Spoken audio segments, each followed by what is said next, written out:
Joe Rogan Podcast. Check it out. The Joe Rogan Experience. Train by day, Joe Rogan Podcast by night, all day.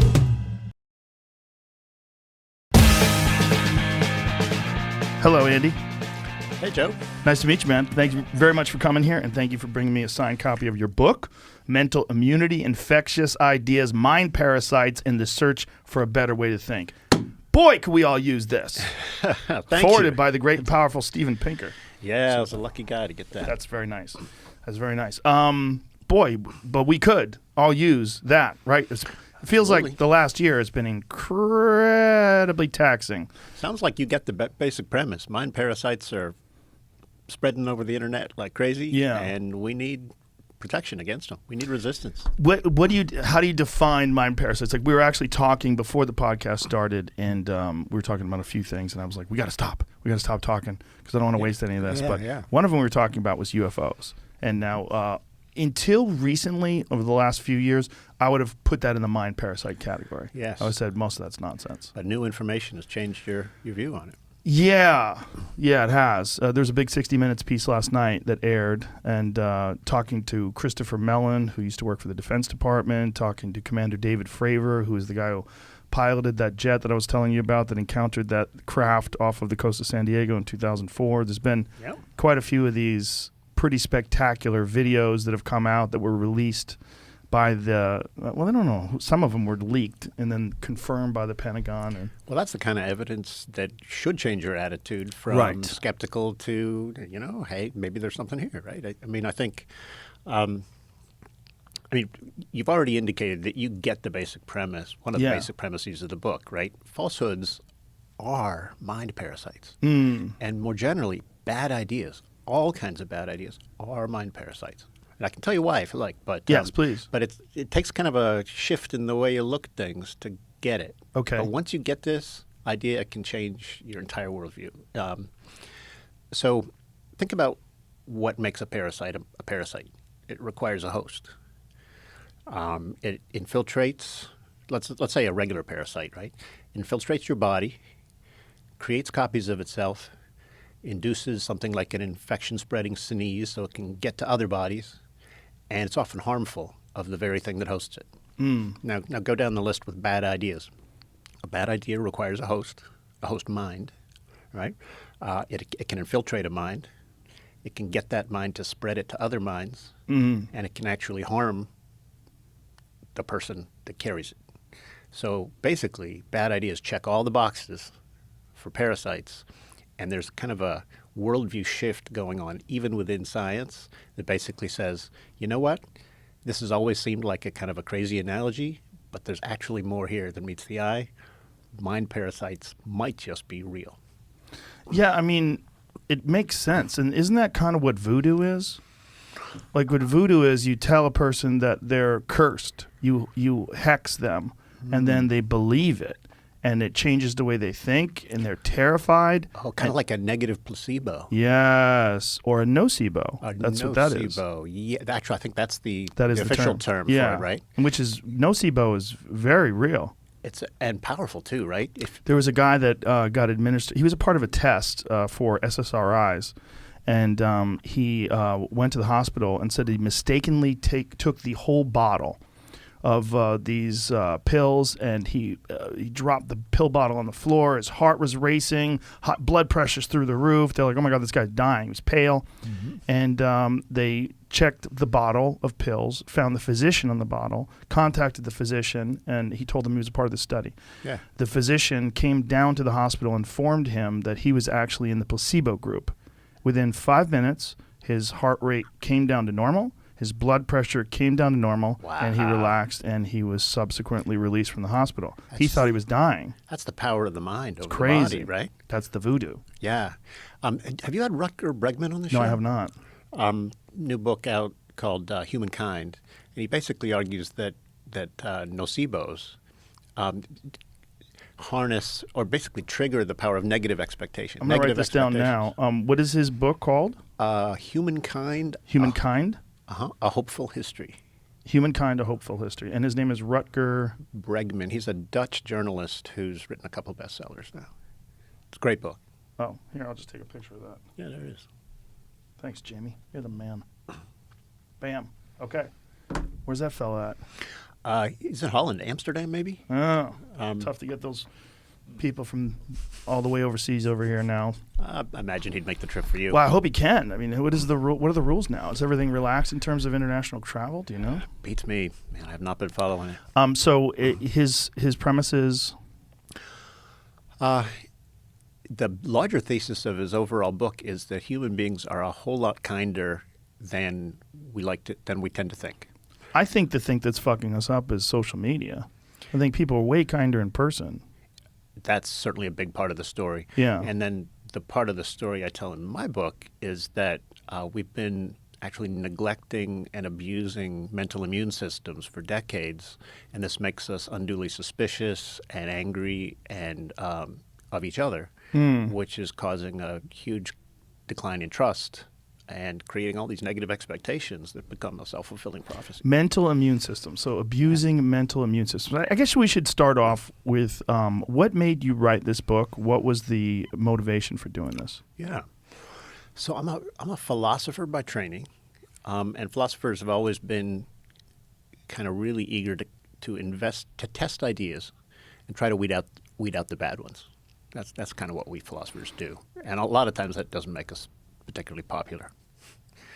But I argue in the book that the philosophical method of belief testing, called, say, the Socratic method, right, famous process pioneered by a Greek philosopher thousands of years ago. Basically, if you test ideas with questions and then toss out the ones that don't withstand scrutiny, that's a way to strengthen your mind's resistance to bad ideas. So here's the kind of the skinny on this, and I think that the people who get this concept are going to be the thought leaders of the next few decades. We know our bodies have immune systems, and their job is to hunt down parasites and pathogens and eliminate them.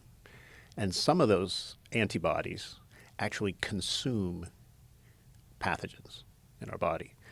Now, the new information, which is just now coming together in philosophy and in the sciences, is that our minds have immune systems just like our bodies do.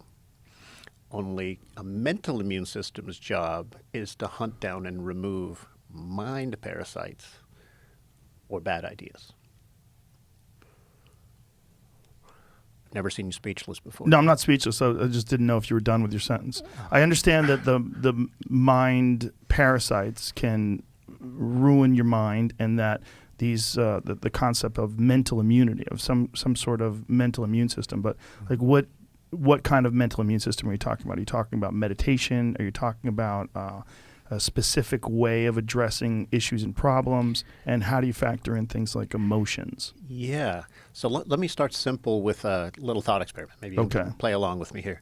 So this is kind of a story. So imagine we are sitting around a bonfire, tossing back a few beers. Okay. And I say, hey, Joe, reach into the fire there, grab me one of those hot coals and hand it to me.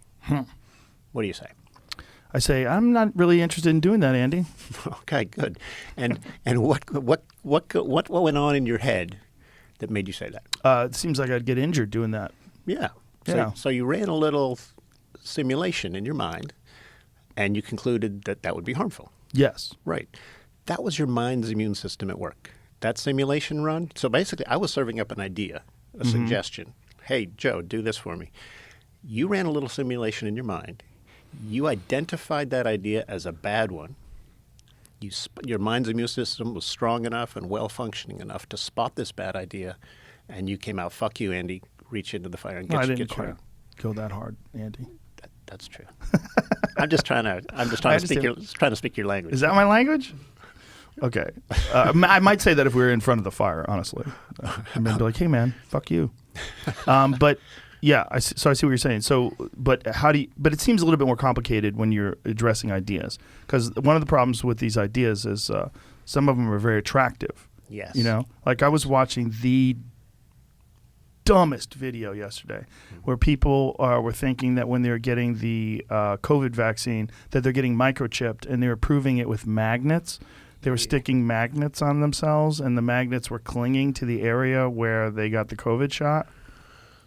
And from this, they were concluding that you're getting microchipped, and that somehow or another this magnet was being held in place. So I take it you would think of that as a mind parasite. I don't know what that is.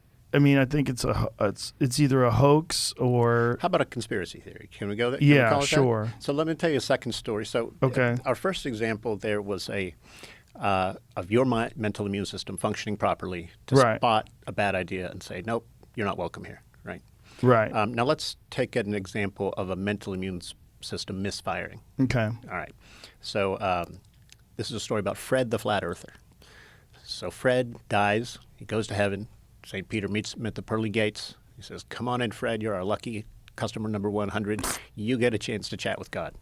Wow. So Fred marches right in to God's inner sanctum and says, so God, I've been a conspiracy theorist my whole life, a flat earther my whole life. I got to know, is the world flat or is it round? God shakes his head, does a face palm, and says, I'm sorry to say, Fred, but the world is very round. Fred's face registers shock and then recognition. And he said, this conspiracy theory goes higher than I thought.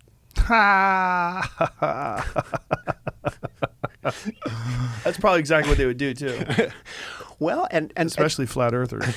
Well, and what does this joke tell us about the conspiracy mentality? Right? And you say that's exactly what it would do, because I think you understand something about conspiracy thinking, which is that a conspiracy theory infected mind becomes so good at generating antibodies to fight back against even good information that those antibodies will attack the good information. So here's God telling you the truth, right? And right. Your mind and Fred's mental antibodies just rush in and dismiss it as part of a even deeper conspiracy. That's so questions, doubts, suspicions, those are the mind's antibodies. All right? And they can go nuts. They can go on hyperactive in the same way that the body's immune system can go haywire and attack your body itself. Your mind's immune system can go haywire, and your questions and your doubts and your suspicions can attack your mind.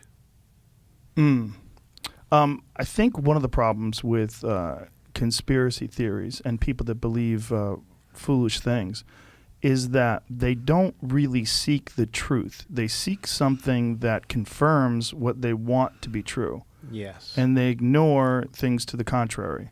And there's even a word, psychologists have a word for this called confirmation bias, right? I'm sure you've heard of it.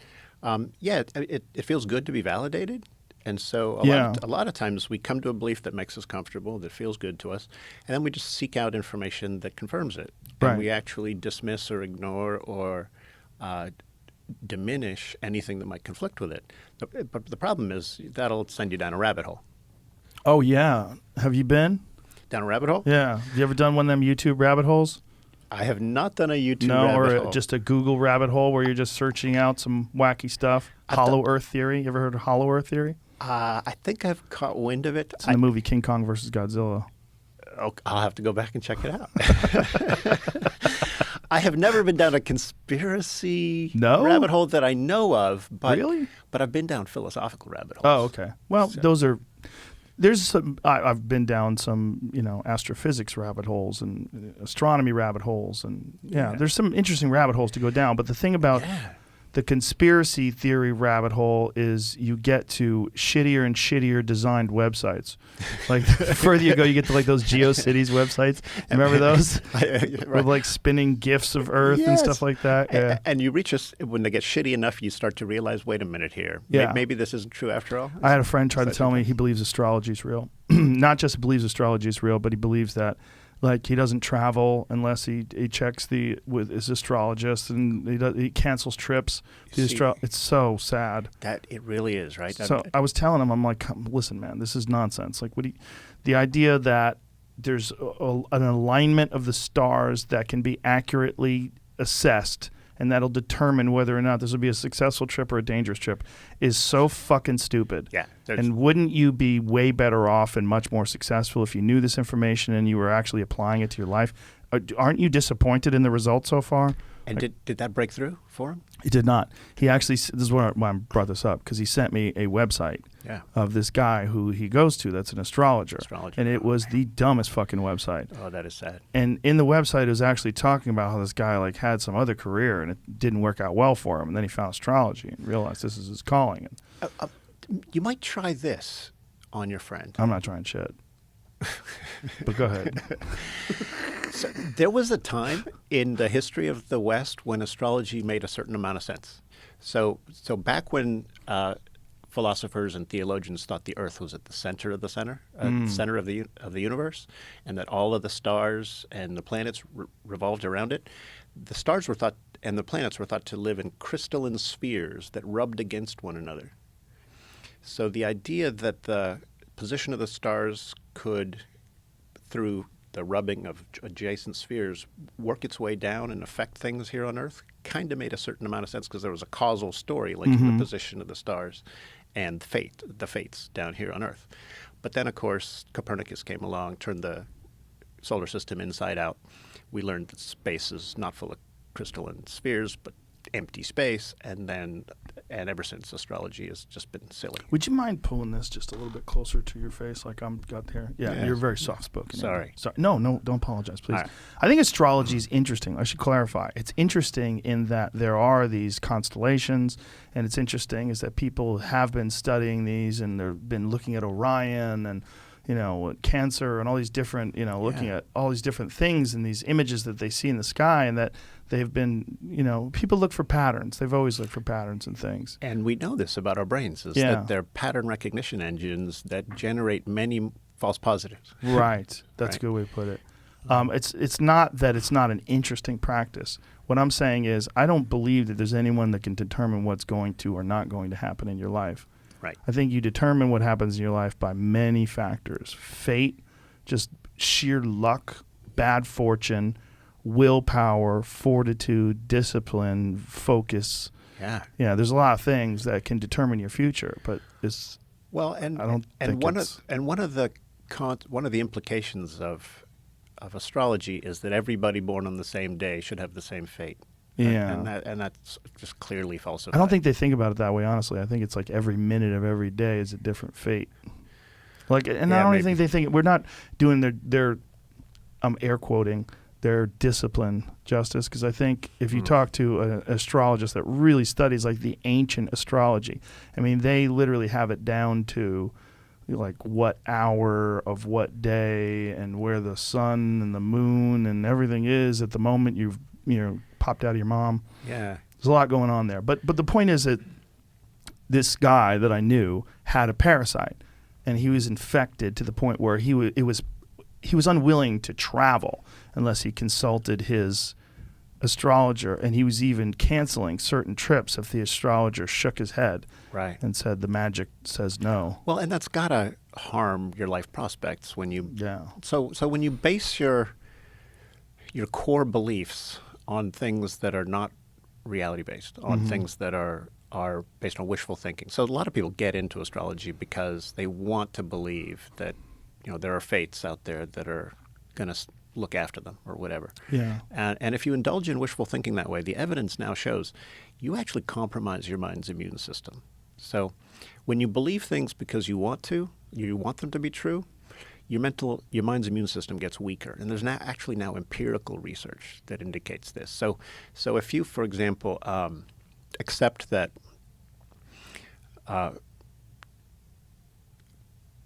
that clinging to your articles of faith, no matter what, is a virtue, you're less likely to change your mind when evidence comes along. Right. And when that happens, you become more susceptible to conspiracy thinking, more susceptible to divisive political ideologies, more susceptible to science denial. Your mind's resistance to bad ideas starts to decay. You can actually damage your mind's immune system by indulging in wishful thinking. That makes sense. Do you highlight specific strategies in your book for looking at things accurately and looking at things objectively? Yeah, I mean, so science is clearly a shining example of what's possible in the way of idea testing and the way of validating things with evidence. So, scientists are especially good at testing things in laboratories or with experiments. Now, philosophers have always gone in for a kind of a related but slightly different kind of idea testing. Philosophers don't have laboratories except the ones between their ears. And basically, we test ideas against each other, and we test ideas with questions. And and we test ideas against our intuitions about right and wrong and try to figure out what makes sense. That's a complementary kind of idea testing that scientists go in for, and it's one that has done a huge amount to educate and enlighten us over the centuries. And so what I try to do in the book is take things from this cutting-edge science I call cognitive immunology. It's the science of mental immunity. You combine that with ancient wisdom about how to pursue wisdom, how to find wisdom, and you actually get some really powerful ways to strengthen mental immune systems.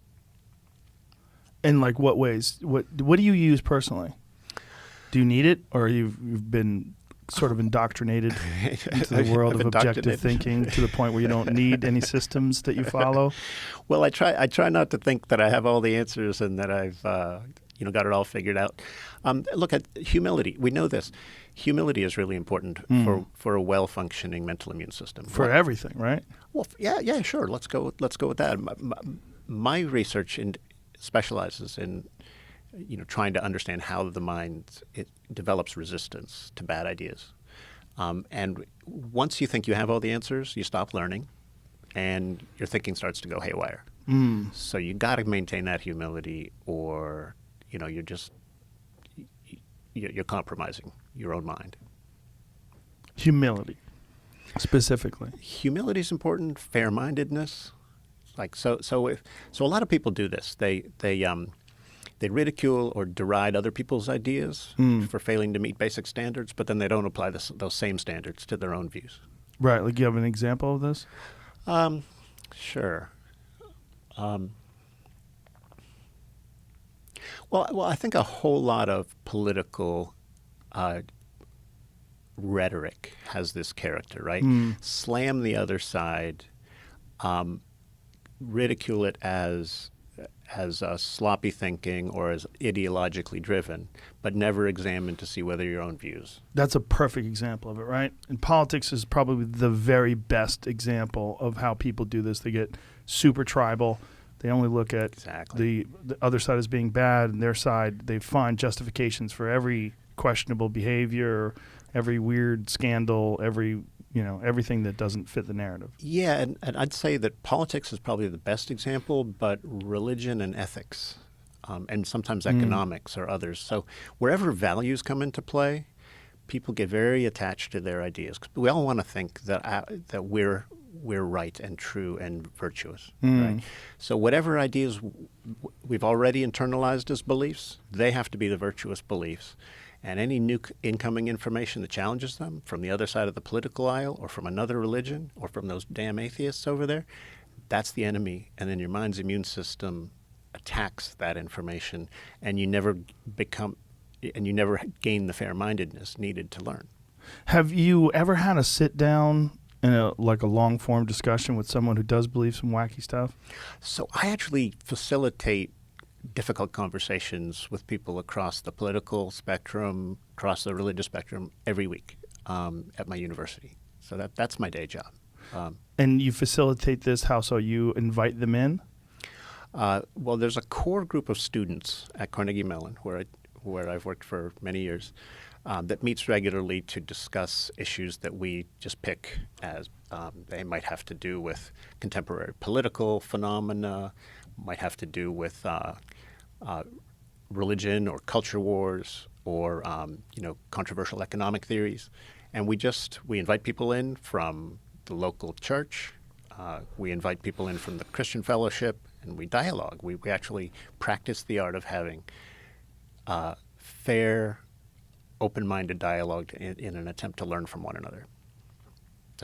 So we don't always hit the sweet spot, but we try, and we think that practicing the art of difficult conversation and testing ideas in a mutually respectful way is the key to overcoming these divisions that are.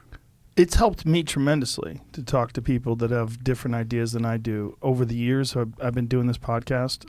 I think early on, I was way more argumentative. I just wasn't very good at it. Wasn't very open-minded.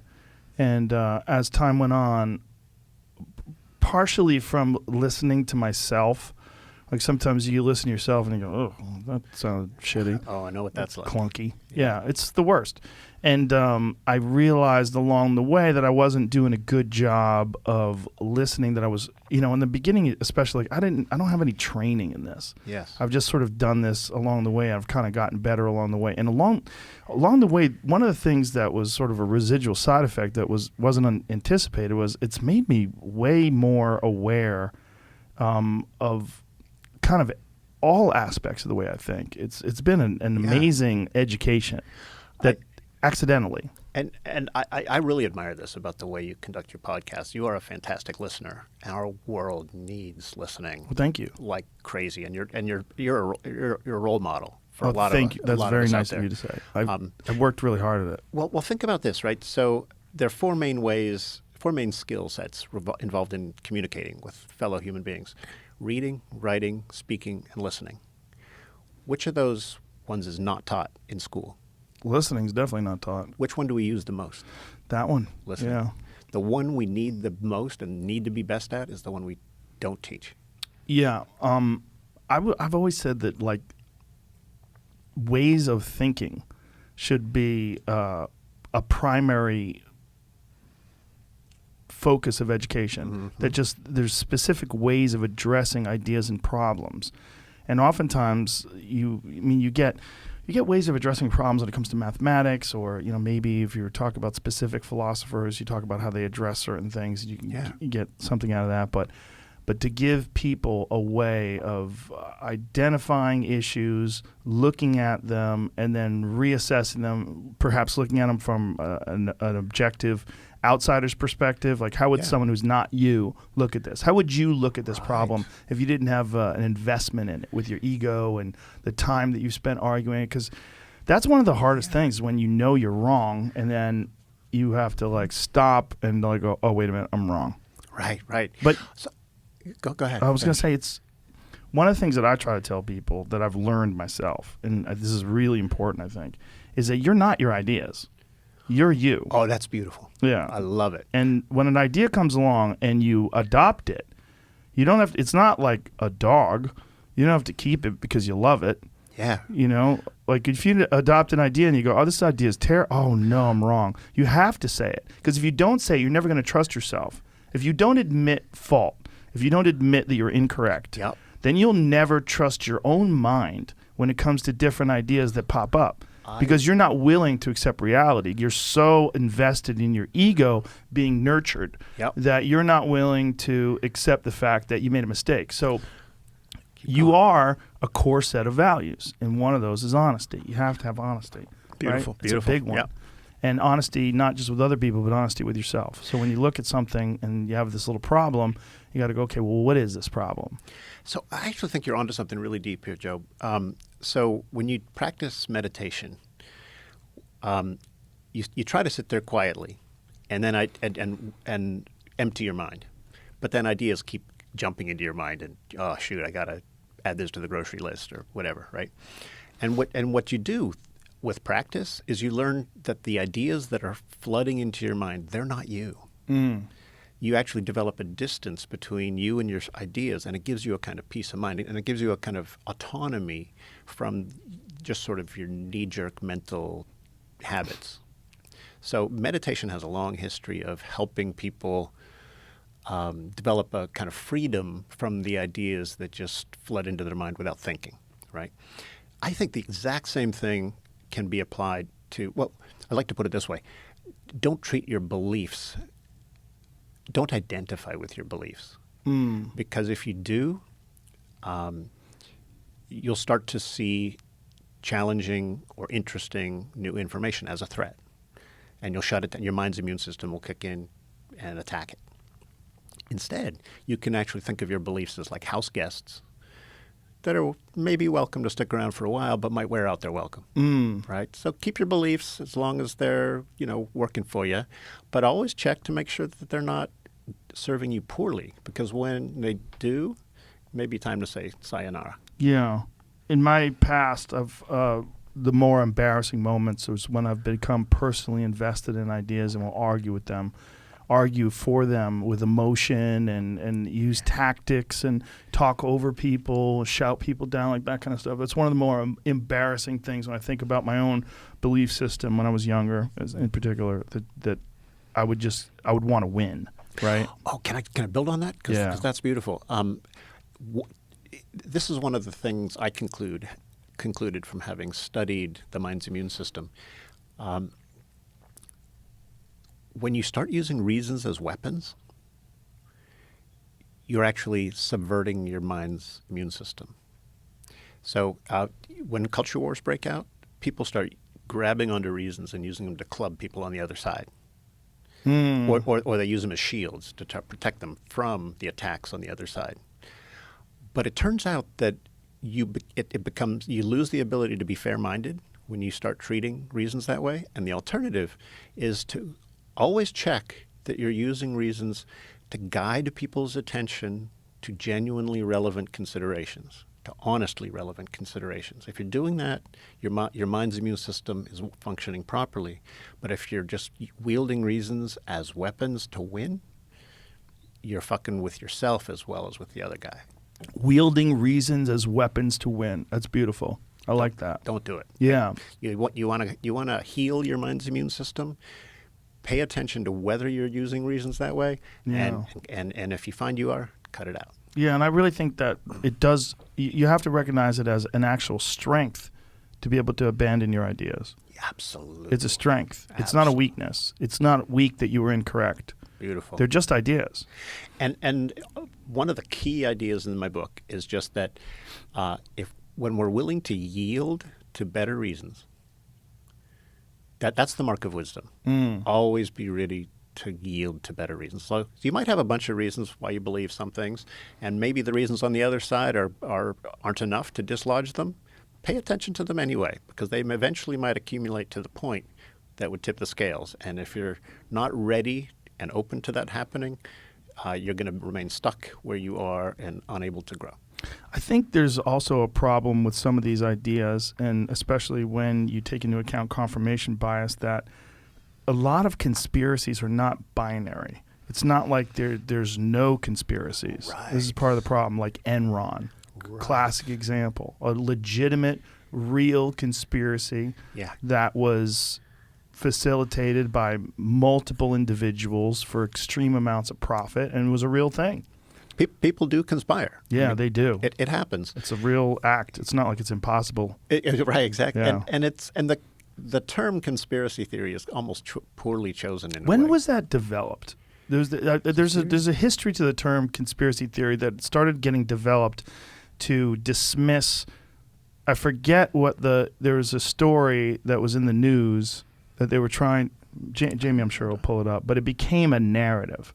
Yeah. It became, they're a conspiracy theorist. Just like the JFK assassination. Might have been that. Something like that. Might have been that. I think you're correct. And that's one that, like, woof. You go down the rabbit hole in the JFK assassination. You ever done that? I have been down that rabbit hole. Mm-hmm. I hadn't remembered that before, but yeah. Yeah. I read the Which Mark Lane, the Rush to Judgment. Okay. That had me thinking, absolutely, JFK. That it had to be a conspiracy. I'm still not sure I'm over that one. I'm not over that one. The big one for me is the bullet itself. That magic bullet is nonsense. Yep. I mean, it is fucking nonsense. You talk to any person who's a person who's shot things into things, bullets don't come out like that. They just don't, especially not when shattering bone. And the fact they found it conveniently on Connolly's gurney, and the fact that the reason why they had to have that bullet was because they had to account for a guy who got hit by a ricochet under the underpass. Do you know that story? Makes no sense at all. I've seen the movie, the movie, and the movie's a little weird. And read the book. Oliver Stone was an interesting cat. I had him in here and talked to him. Boy, was he smart. He's a fascinating dude. Yeah, really fascinating. But his version of that movie, he you know, he had to theatrically take something that legitimately should have probably been a Netflix miniseries. Yeah. You know, of like 10 or 11 episodes. Oh, it tried to jam it into one movie with Kevin Costner, you know, and it's not easy. And I think, you know, you have some mechanisms that you utilize to do that. Well, so people do sometimes conspire, and we need to be able to investigate that and find the truth. And the idea that there's a giant conspiracy behind all of these random seeming things in our lives is incredibly seductive. And it can hijack your mind in a way that makes you interpret every new piece of information as just confirming the conspiracy, like with Fred the Flat Earther. Right. We talked about before. So it's a dangerous thing to indulge broad sweeping conspiracy theories. I mean, the QAnon nonsense, to coin a term. Right. Yeah, I was. What is this, James? As early as 1870 is all I got. Oh, the term conspiracy theorist? It does. It says it was also mentioned in like 1909, but the Wikipedia does say that it was picked up in the Warren Commission to try to discredit conspiratorial believers.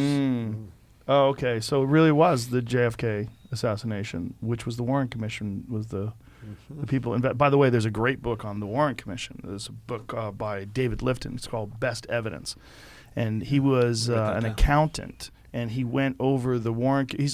He went over, you know, the Warren Commission's massive. There's a massive amount of stuff to read. And he found all these inconsistencies in the Warren Commission that he found to be incredibly telling. And then he started doing an investigation of his own into the assassination. He found out all kinds of wacky shit. Yeah. It's one of those ones where you'll never get the answer, and you'll always be like searching for more data and more information. And it is a rabbit hole. And this, I'm probably not going to endear myself to any of my liberal friends by saying that I still think that I do not think the JFK assassination was a lone wolf. Why would your liberal friends have an issue with that? Do you think liberal people are more inclined to dismiss conspiracy theories? At the moment, I think there's a lot of fear about conspiracy theories on the left. But why, when the military-industrial complex is something that the left is very concerned about? You make a good point. I think maybe the conspiracies that worry liberals the most nowadays are QAnon, yeah. You know, the science, the climate change is a hoax. Right. These are the ones that are just present at the front of our minds. Did you see that there's the one famous guy who stormed the Capitol building who he had a buffalo helmet on and his open shirt? And there's a video of him. See if you can find this video of that guy talking about QAnon. Because someone interviewed him outside the Capitol building with his fucking crazy makeup on and the mask and all that jazz. Yeah. And this guy... It's like someone spouting out sports stats, you know, like someone who could tell you about Sandy Koufax and, you know, how, you know, Reggie Jackson did this and, you know, Muhammad Ali did that. And you know how guys are like really good at sports stats? Yeah. Sure. And there's a... All right, so what's really important... no worries. There's a pleasure that they get in being able to sound intelligent. I know that pleasure. I've done that myself. Listen to this guy. Listen to this guy. I don't know if this is Yeah, it's perfect. Song. Perfect. Okay. Yeah, Q sent me. He's got a sign. It says Q sent me. And as well as in the banking cartels. So all over the globe, countries are occupied by central banking institutions that loan the government money at interest. And this enables them to own all the other socioeconomic and geopolitical gears in the country, okay? And then what they do is they use their billions or trillions of dollars to create a bunch of deep underground bases where they have all this like highly top secret technology going on, okay? And they are like figuring out how to do things like create infinite energy or do things like anti-gravity technology or inertia propulsion. They're learning how to do things like cloning and all sorts of crazy stuff. We've heard enough. Yeah. Perfect. Perfect example. See how he's doing that? Like that guy's listen to me, with all due respect to that guy. He's a fucking loser. And I don't mean that. I'm not trying to be mean. If he was me, I would say, damn it, I'm a fucking loser. And what I mean by the guy was living with his mom. He's like a 30-year-old guy, right? Didn't really have a lot of job prospects. Yep. Shit wasn't going that well. He's got bad tattoos. I should talk. Mine are actually good. He's got bad tattoos. He's got a fucking American flag painted on his face. He's wearing a buffalo helmet on. Yeah. He's got no shirt, and he's talking about underground bases where they're creating infinite energy. I couldn't agree with you more, but let me give you a scientific way of saying the same thing. Okay. That guy's mind, his mental immune system has been compromised. Right. Deeply, deeply freaking. And look, you can tell from even that small clip, he's not dumb. He's clever, right? He knows a lot of misinformation. Right. He's able to wield it in interesting ways that make him feel like he's sports stats. Yeah, sure. Yeah, he's rattling off information. And the way he's saying it, he's getting pleasure out of forming these sentences and informing this guy about how much he knows. And here's the thing, right? Think about how this applies to our political situation right now. You got people on the left who basically say, those people on the right are dumb fucks. And you got people on the right saying, those people on the left are dumb fucks. And the fact is, we got smart, well-informed people on both sides That believe dumb things. Because our mental immune systems have been compromised by a culture that has been weakening them for decades. Yeah, that's a good way of looking at it.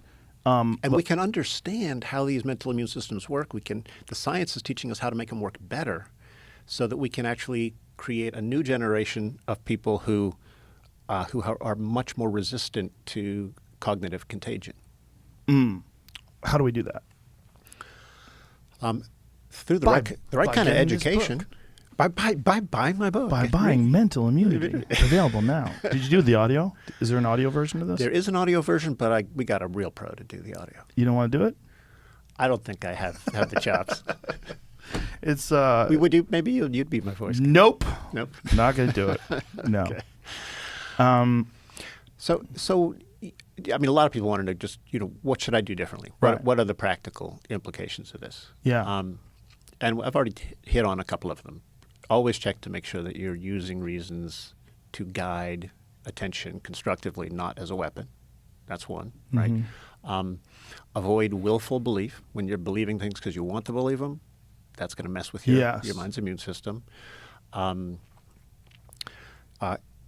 Here's one that's not well understood. So for 2,000 years, philosophers have been fascinated by the idea that what makes a reasonable idea reasonable are the reasons that support it. Sounds kind of plausible, right? Yeah. I mean, that's the mental... What makes a reasonable idea reasonable is the reasons that support it. Or the evidence that supports it. Okay. Right. So that's a plausible understanding of what makes beliefs, ideas reasonable. Right. Right? And philosophers have taken it very, very seriously for a very long time. There are a couple problems with that idea, though. One of them is that it exacerbates confirmation bias. So if you have an idea and you kind of like it and you want to know, gee, is this reasonable? I should do my due diligence on this. Well, check to see if I can find some reasons for it. So you look, and of course you find them because you can find reasons for fucking anything. Right. And then you say, okay, I believe it. Right. So the picture of reasonable believing that has been pre-installed in all of us by Western civilization actually makes us more prone to confirmation bias. Really? Really. But we can trade that in for a better picture of reasonable belief that increases our immunity. Why does our picture of reasonable belief make us more susceptible to confirmation bias? Well, so imagine you have the mental habit of just checking to see if you can find underlying reasons. Okay. So a question arises: is this a good idea or a bad idea? Right? And you don't want to buy into it unless it's a good idea.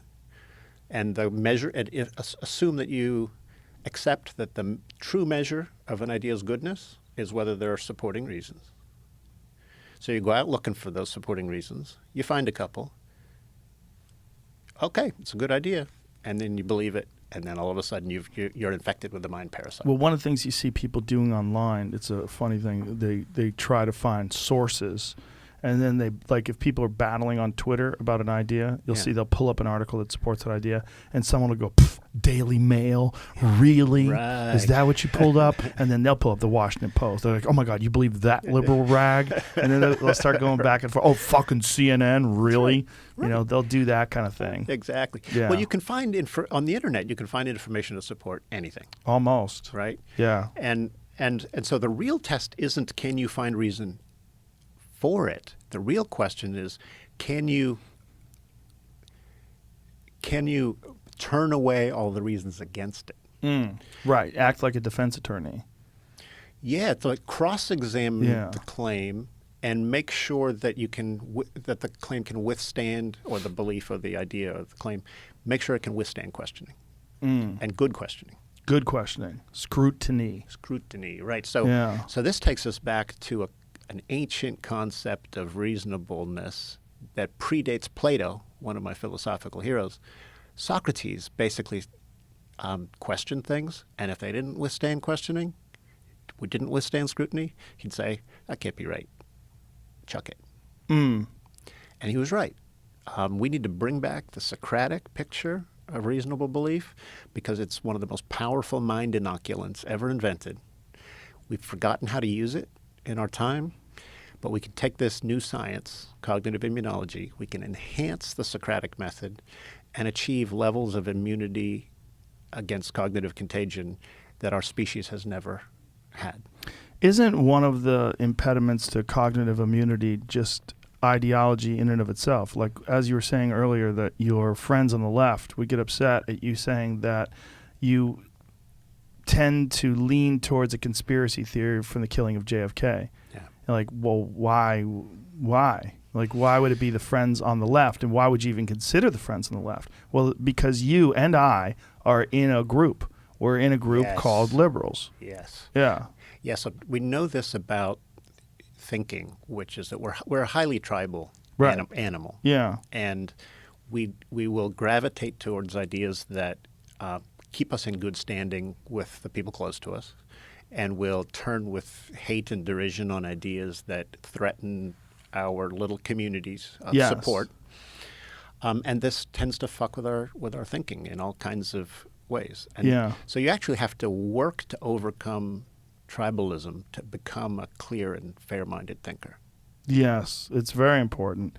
And what's interesting is, like, even if you have, like, I belong to a group called liberal because I ascribe to a series of beliefs that are in that group, like, you know, women's rights, gay rights, civil rights. I believe in climate change. I believe in. I have a lot of, like, things that they might not even be good ideas. Right. Like, I don't know if universal basic income's a good idea, but I tend to support it because I would like people to not have to think about money as much as they do. And I don't know if that's really possible, but when I talked to Bernie Sanders, he said it was, and he's got this idea that nobody on the right seems to think is a good idea. Yeah. And maybe even a lot of people on the left think it's a bad idea. So I have a lot of ideas that fall in line with liberal thinking. So I'm technically a liberal. And but you and I are alike that way. Yeah, but I also have guns. I'm a cage fighting commentator. There's a lot of, like, things that people go, no, you're not one of us. Yeah. And I'm like, well, okay. I hunt, you know. I believe in hard work. I believe in discipline. Yep. And I think that you have to hold people accountable for hard work and discipline. It's very important. And there's a lot of people that want an easy way out. They don't want accountability. They don't want to be personally responsible for their own future in terms of, like, just going out there and hustling. And they don't want to instill that sort of personal responsibility in other people. I love it. They want to maintain, or at least cultivate, a victim mentality, which I think is incredibly detrimental to everyone. Mm-hmm. And I think it's detrimental to the people that you're talking to. It's detrimental to the people that adopt it. It's like, Yep. you are responsible for so much more of your own destiny, and there's so many success stories of people that have pulled themselves up from the terrible position that they find themselves in at some stage in life, and then become a happy, healthy, productive member of our society. Yeah. And I don't think that victim mentality is good for anybody. So in that sense, sometimes I get labeled as a right-winger because, oh, you're conservative and you look at things that way. Well, maybe I am conservative in some regards. Yeah, But and I'm happy to say that about myself as well, right? In fact, so much of what you say resonates with me. A couple things. Number one is you said many of your views put you in the liberal category. Most of them. Most of them. And if you choose to then identify as a liberal, you're hitching your identity to a set of ideas. Yeah. And then challenges to those liberal ideas start to trigger a mental autoimmune reaction. So I also identify for the most part as a liberal, but I try to hold that identity really loosely so that I don't overreact to criticisms of liberalism. So anytime you hitch your identity to any set of beliefs, you're setting yourself up for possible mental immune disorders. Right. So you need to be really careful about. So I actually recommend that instead of hitching your identity to beliefs, hitch your identity to honest inquiry. Honest inquiry is a better idea. Yeah, that sounds like a lot more. And if honest inquiry shows us that liberalism's wrong about X, Y, and Z, then to heck with X, Y, and Z. The problem is some of these concepts haven't really been applied or tested. Some have, there's a lot of people that believe in socialism, right? And a lot of people believe in even Marxism. Yeah. But if you look at the history of that, it's a fucking bloody disaster. Yep. It's pretty terrible. But yet they think certainly for communism. I'm not sure that the track record on socialism is not so bad, good. But people are like, it hasn't been done correctly. And you're like, okay, well, maybe it hasn't, because democracy had never been done correctly until 1776, right? So maybe there's an argument there. Maybe as we evolve, we could figure out a way to do it and take into account the fact that people need incentives. Because this is one of the things about people. People do need motivations and incentives for them to innovate and for them to work hard. Sure. And when they feel like there is an inequality of outcome, no matter what effort you put in, then you're not going to get an equality of effort. Good. I like that. Yeah. Because there is an inequality of effort. That's one of the things that people don't take into account when they look at people that are extremely successful, right? Mm-hmm. Like if you look at some crazy business person who's just like working 20 hours a day and they've amassed this empire, and people go, well, that's not fair. That person has an exorbitant amount of wealth and they have a disproportionate amount of financial success, and this is wrong. It shows you the system is wrong. Right. But you have to take into account this guy has probably been grinding for 35 years. He's a psychopath. He's probably on Adderall every day, and this is his life is accumulating numbers and running up the score, and that's how he gets his juice. Right? That's how he gets excited. I understand you're pretty hardworking too. I'm not that way though. I'm not a business person. I make money sort of accidentally. Okay. Doing what you love. That's it. The things that I'm doing, whether it's stand-up or this podcast or doing UFC commentary, I really genuinely enjoy those things. So beautiful. So I'm doing it because I enjoy it and also because I make money doing it. All right. But there's a lot of people that just think about the money. They're just about the fucking deal. I got to make this fucking deal. Yeah, and I don't understand that. I don't understand them either, but even though it's legal. I went into philosophy for the money. Will you believe that? Did you? No, of course not. Nobody goes into philosophy for the money. You might have said, well, there's a way, right? What would be the way? Name me a philosopher who's gotten rich doing philosophy. He's probably a cult leader. He's probably not really a philosopher. It's probably a philosopher That's almost masquerading. almost an anti-philosopher. Yeah. Almost. There's a lot of those, though, right? Isn't that what happens when people start paying attention to you too much? There's an inclination towards believing in your own extra power over folks, and there's a reason for this. I've got a calling. I suppose this show might put me on a slippery slope then. A little bit. If people start paying attention to what I say, a little bit, they'll start to notice all the nonsense. You're a soft-spoken guy. You'll be fine. All right. You seem like you got a handle on yourself. Hey, can I bring you back to this accountability yes, thing? Please. So I'm a liberal who also values accountability. And that most of the liberals I know also care a lot about accountability. Turns out there's an idea at loose in our culture that undermines cognitive accountability. And it's this idea that almost all of us have been brought up with, which is everyone is entitled to their opinion. So I actually call this idea a mental immune disruptor. And here's why. So imagine growing up. So what happens when a kid grows up entitled? Becomes spoiled, right? Mm-hmm. So entitled kids start to just assume they're entitled to everything, right? You grow up in a culture that says you're entitled to think whatever you damn please. You become you develop an attitude of entitlement towards belief. And then when somebody comes along and says, yeah, but that's really not a responsible way to think about things. Check out all this evidence. They go, I'm entitled to my belief. Go away. Right? Yeah. This idea has wide currency in our culture, and it serves to shut down thinking. And it's one of the things that has weakened our mental immune systems. because yes, our cognitive rights matter, and no, and government shouldn't be telling us what we're entitled to believe. Right.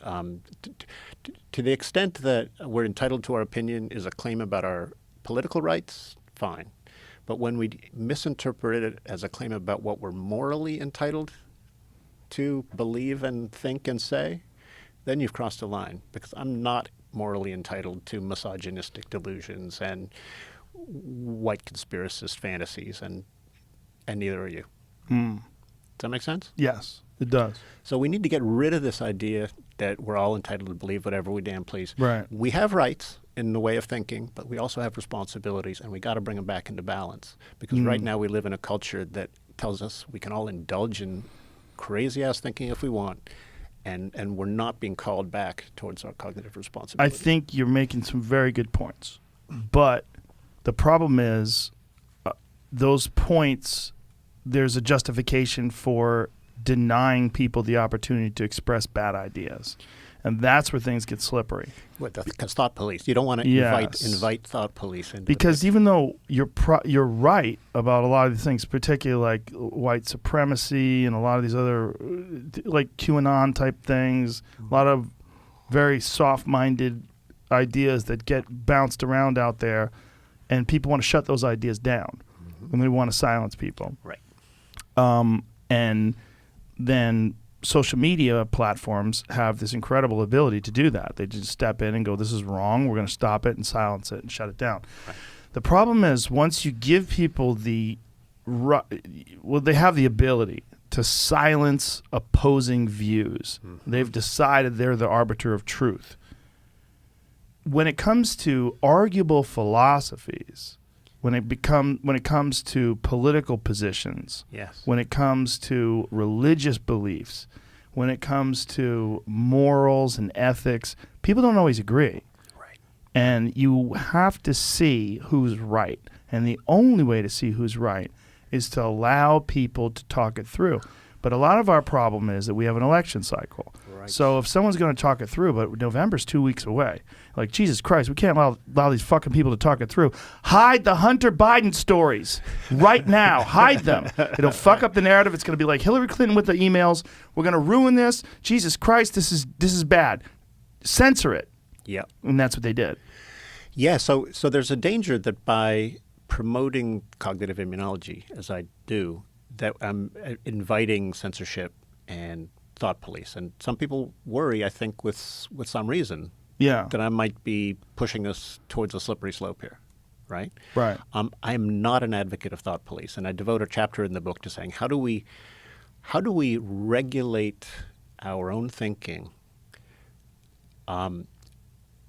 without either policing our own thoughts or trying to police each other's thoughts. While allowing debate. And while allowing debate. In fact, the debate is the correct way to test ideas Yes. and to weed out the bad ones. Right. The best way to counter bad speech is good speech. Yes, and I think this problem is genuinely difficult when we have a media environment that lets, say, hate speech propagate like a virus online. Lets it. Well, so right now anybody who wants to can post a slick website that promotes any idea, whatever. Mm-hmm. And some peddlers of disinformation are using this to take advantage of immune-compromised minds.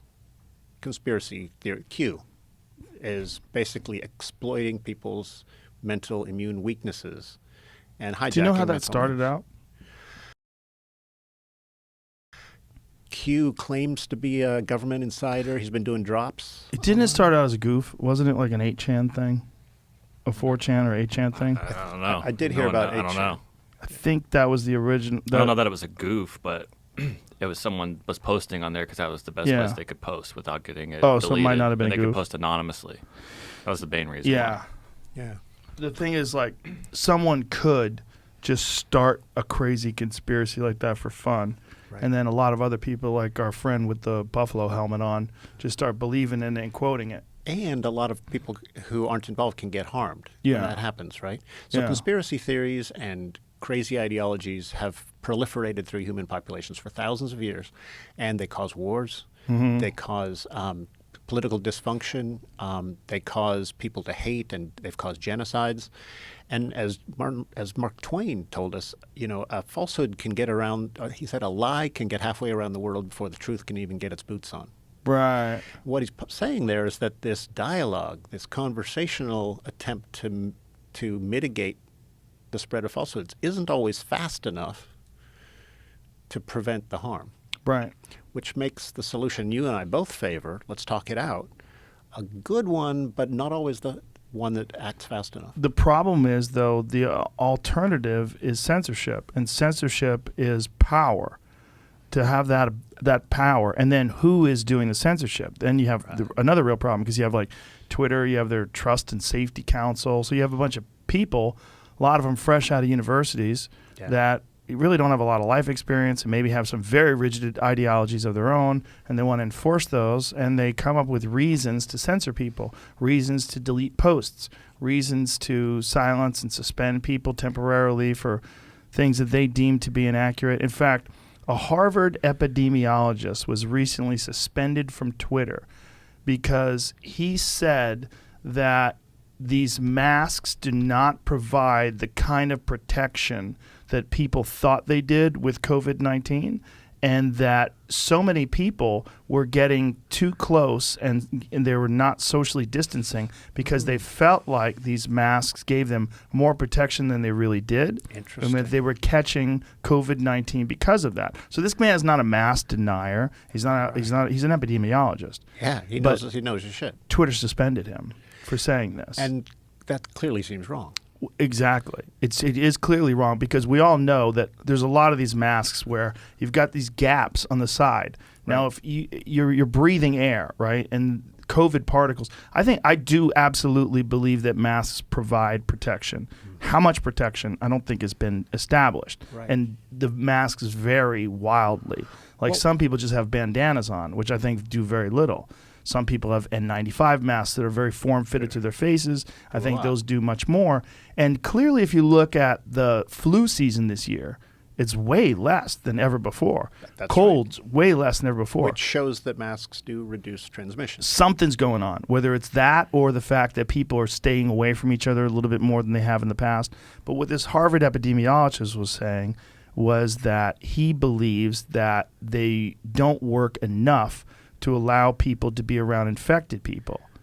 And that this idea that you and I could talk really close to each other if one of us was infected because we were both wearing masks, he's like, that's not true. But they censored him for doing that. They suspended him for Twitter. Suspended him.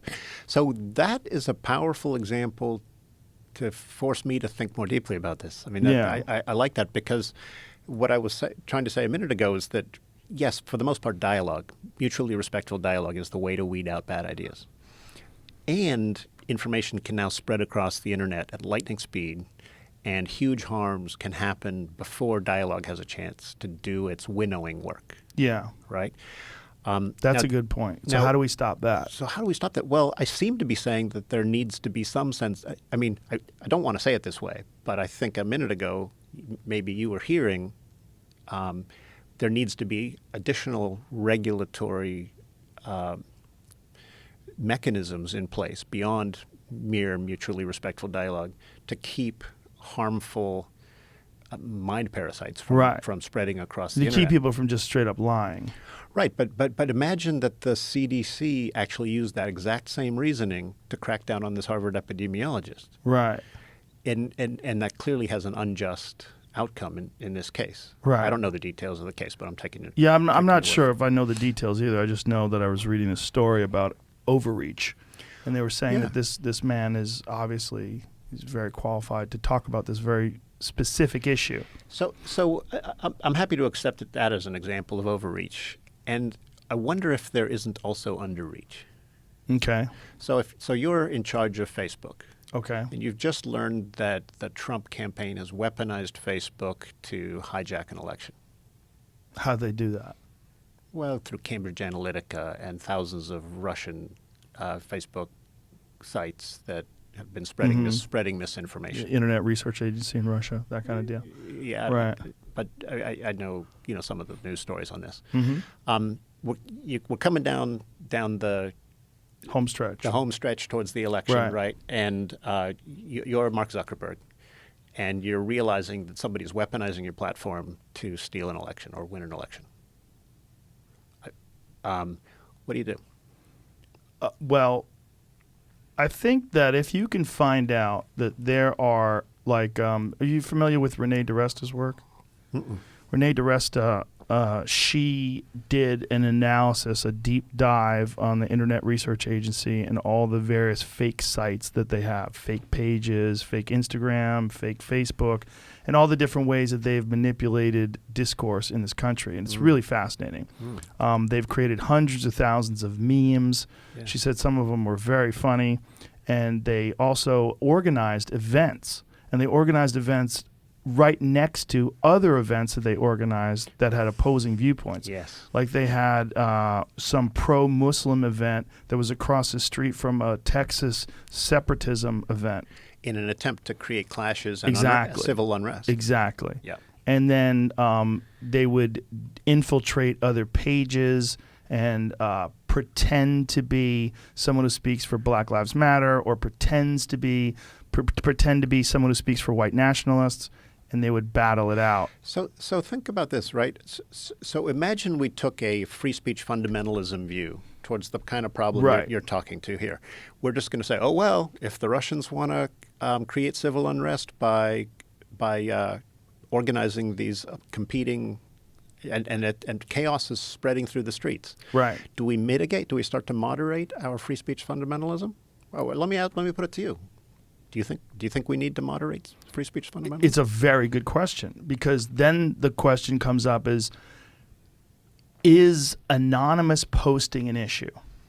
Because the only reason why this works is because it's anonymous posting. If I find out that Jamie Vernon and Jamie's fingerprint is on it and he used his Face ID to make that post and his name is, young Jamie Vernon on whatever social media platform that he utilizes. Then we can hold him accountable. Well, we know it's him. We know it's not some Russian bot. We know it's not some person in China that's pretending to be a white nationalist. It's an actual person. Right. Here's the guy. Here's where he lives. It's one of the things that differentiates Facebook from other platforms, right? Because you actually use your name, supposedly. Yes.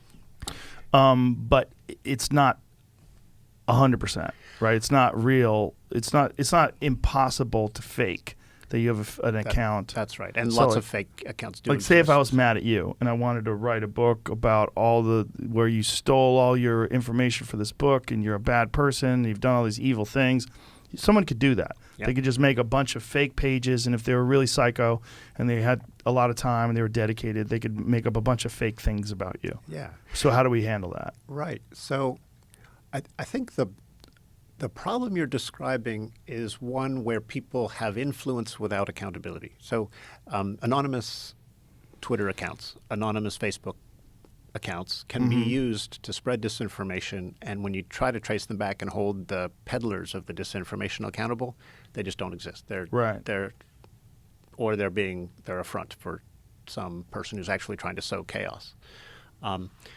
So, I mean, we know this about power without accountability corrupts. Yes. And the internet is now handing out lots of power to people, and we haven't figured out how to hold people accountable for the power of the soapbox, basically. And where we're talking about Cambridge Analytica and we're talking about the Internet Research Agency, we're not even talking about people. We're talking about employees of groups that are designed. I mean, they're set up to propagate propaganda. I mean, that's what they're doing. It's not even a person who's like spreading lies. That's right. It's an actual organized entity that is specifically targeting a desired result. How do you handle that? Exactly. Well, I don't think we can allow organizations like that to flourish unchecked. I think we're finding right now at our moment in history that we can't simply be free speech fundamentalists and just say it'll all work out in the end if we do. Right. But here's the real problem, right? Is that there's a profit incentive for allowing these people to propagate this shit because there's so many clicks involved, Yes. right? That's the thing, is the algorithms, whether it's Facebook or a lot of these other social media platforms, the algorithms favor anything that's going to cause conflict, because conflict inspires discourse, and then people are engaging. The engagement is very high on these algorithms. But it's interesting too that my friend Ari, he had a study, like a test rather, that he did. He had a theory, and his theory was that everyone's saying that these algorithms encourage they encourage conflict. And he was like, is that just what people do? And so what he tried to do is he only looked up puppies on YouTube.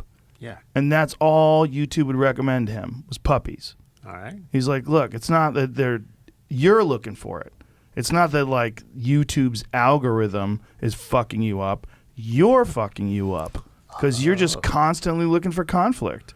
Like if you go to my YouTube is professional pool, Muay Thai fights, muscle cars. It's the dumbest YouTube ever. Like you're not gonna learn shit from my YouTube. Like my YouTube, because I use YouTube mostly for entertainment. Okay. Occasionally it'll be like the Dark Horse podcast, like some Heather Hying and Brett Weinstein. It'll be like really entertaining and Lex Friedman, very intense intellectual discussion. There's some of that in there too, but most of my feed is nonsense because that's what I like.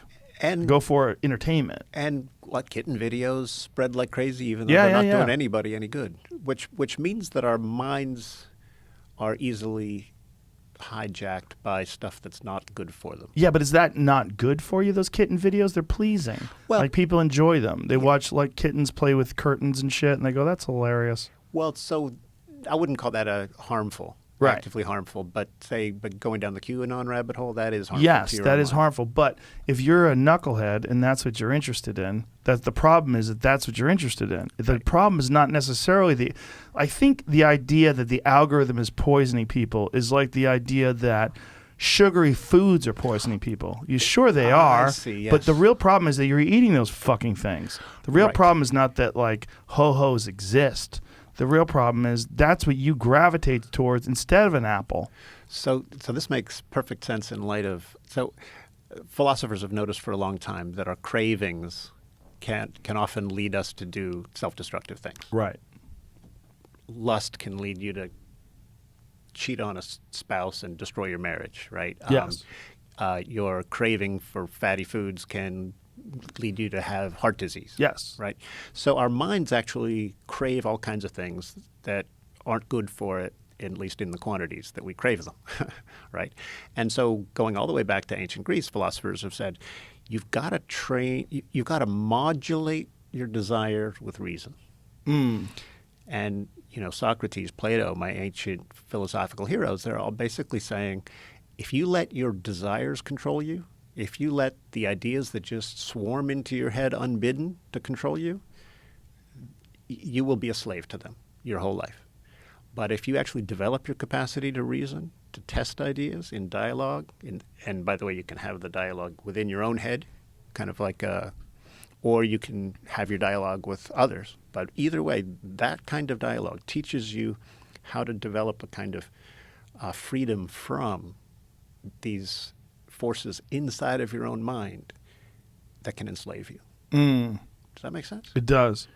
It does. But I think for many people, they don't know how to start.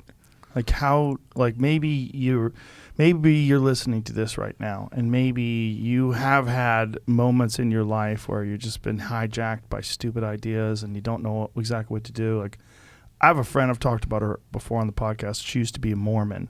And all of her life, and then one day she snapped out of it, and they left the church and the whole deal. Yeah. And she had a very interesting point. She said she finds herself to be very susceptible to like bullshit because she believed in things without questioning them her whole life. Yes. Until she was like in her 40s.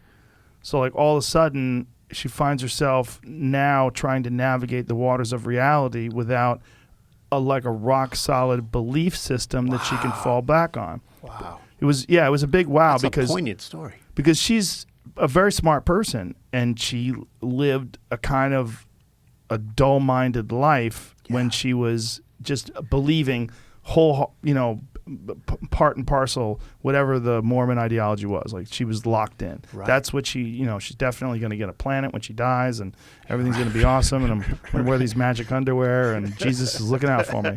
We're all good. I mean, that was her thought process, and now she's not like that at all. So she had to like sort of recognize that she had some real flaws in the way she looks at reality itself, because she's susceptible. That story is so much like the story. So I once got a call as a philosophy professor. A woman called me, and she basically said, I was brought up in a deeply fundamentalist Christian sect, and I was taught about hell, and I've lived my entire life just scared as shit that I'm going to be sent to hell. But my college professors, they're actually encouraging me to think for myself. But whenever I actually start to think critically about God's existence, I'm seized by this kind of panic. And she said, even though I know hell is an illusion, I know that hell is just an idea that was created to control behavior of children. And she said, even though I've outgrown those ideas, I still can't stop the sense of panic. This poor woman, her mental immune system had been crippled by her upbringing. Right? Something in the way she was brought up, her fundamentalist training, had actually made it so that she was seized by irrational fear when she tried to think for herself. That's wild. It's like you can't stray from the path, or demons are waiting for you. Exactly. Yeah, and when you grow up with that thought that that's what's on the other side is demons and hell and Satan's tempting you. I mean, good luck becoming an independent thinker, right? Yeah. With that kind. I mean, this raises some really tough questions. You know, should everyone be allowed to raise their children into any religion they want, no matter how crazy? I mean, it's not a crazy question to ask. I mean, it might sound like I'm itching to become a thought police here. I'm not. The problem with what you're saying is all of it's crazy. All of what? All of religion's crazy. You won't get any argument from me? You'll find crazy if you look. And it's the same problem with censorship itself. Because if you decide you're going to censor the really fucking nutty ideas, then what about the kind of nutty ideas?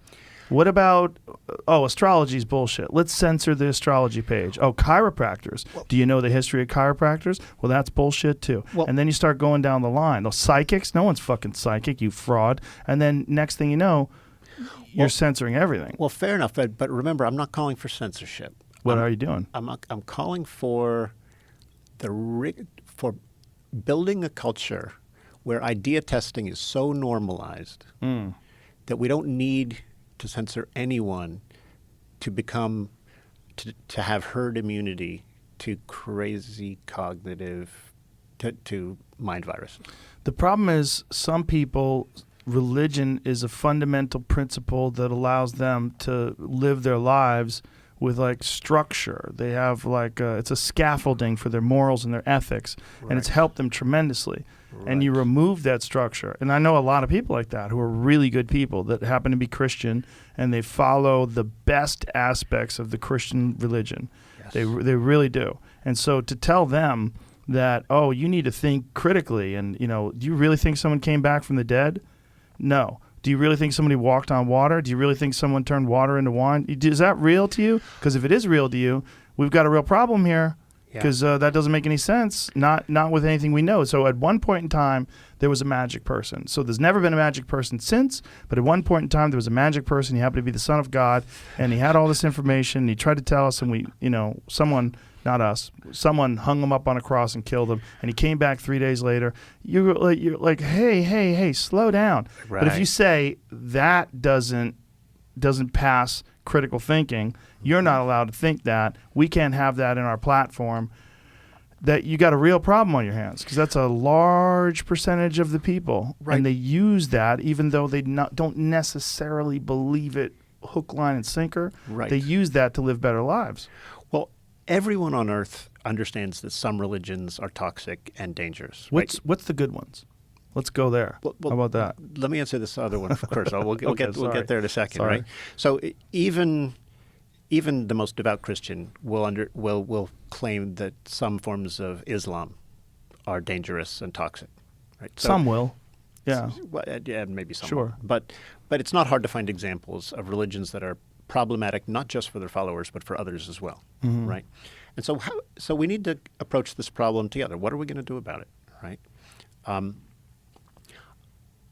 I think we can actually. So you can try to solve the problem of toxic religious beliefs at the source end, at the supply end, or the demand end. You can try to censor the religious information or the information that comes from a toxic religion, say. Or you can try to build immunity to bad ideas and let the chips fall where they may. I'm advocating the second approach, not the first. So this is where there's a very important difference between censorship-based approaches to dealing with our disinformation problem. It's supply-side disinformation regulation with demand-side information regulation. Do you see what I'm saying? I do see what you're saying. That's why my book is, I think, fundamental to how the only enlightened way we can possibly address this disinformation problem is at the demand end by increasing resistance to bad ideas so that people freely, without coercion, reject them. But this would require mass adoption of your book. I mean, your book would literally have to be like the new Bible. Well, that's why you're helping me bring about a new age here. But you know what I'm saying? It's like what you're saying makes a lot of sense. But some people would say that's not good enough. QAnon is on the rise. We need to start censoring these pages right now. We need to block these people. And that's what I think Facebook's approach was. That's what YouTube's approach is. Yeah. I mean, I don't know the best approach to stopping QAnon. You would be such a genius if you did. I mean, right? I mean, I don't have any quick and easy answers, right? I don't have a silver bullet answer, but I will tell you this. There's a new science emerging in our day and age that's teaching us how mental immune systems work. It's teaching us why they fail and how we can make them work better. And we can make them work better by strengthening them in ways that philosophers have long taught and that the new sciences of psychology are saying actually help us become more independent and more autonomous thinkers, which is, I think, a different approach to dealing with our disinformation problem than censor the sources. But again, it comes to this point where the only way this is going to work is you get a lot of people to adopt it. Right. So first and foremost, we get the willing. The willing. The willing to help develop mental immunity. So each of us has to develop our own mental immunity first and foremost, and then we can begin to help our families and friends. So you know how you're supposed to put the oxygen mask on yourself first, yes, and then help your kid? Right. Same thing with mental immunity. You develop your own mind's resistance to bad ideas. You learn the habits of mind that will largely inoculate you against many kinds of mind parasites. And then you gently, in a non-combative way, introduce the people you love to the process of loving idea testing, of collaborative idea testing. And they kind of have to see it as in you as an example. Like you have to express these principles and live them. Yeah, and live them so that they see you and they go, oh, Mike used to kind of be full of shit, but over the last few years, he's really gotten it together. How have you done it, Mike? Well, this is what I did. I recognized that I was full of shit. I recognized that I was thinking in a very piss-poor way, and I wasn't using facts and logic and critical thinking. And Mike go on to say, you know what? It's really not rocket science. Right. What you do is you sit down with a bunch of friends and you say, hey, I have this idea. I'm kind of enamored of it, but I need you guys to help me test it. Guys, tell me what you think of this idea. Do you see any downsides to this idea? Help me test the evidence. And so David Hume, the Scottish philosopher, said, the truth emerges from arguments among friends. He hasn't hung out with my friends. I'm just kidding. Well, you get together with people you trust. Right? Yeah, for sure. You get together with people you trust, and you help each other spot each other's mind viruses, and you gently help them let go. Yes, yes. You gently help them let go is a good way to put it. And I think that, like we're saying, someone who leads by example, that's very important, is that you're best served by doing your best work. And if you do, like, I've had friends that have lost a lot of weight, and a lot of the people around them that see them lose a lot of weight, then they start losing weight too. Because they realize, like, oh, if he can do it, like, look how great he looks now, look how healthy he is, I'm going to try that too. And they realize there's a path to do this. It's the power of example. Yeah, and the weight one is a simple one, because it's not simple. It's actually quite complicated, right? Because we all eat, and it's hard to not overeat. But it's simple in the fact that it's a real clear in and out, right?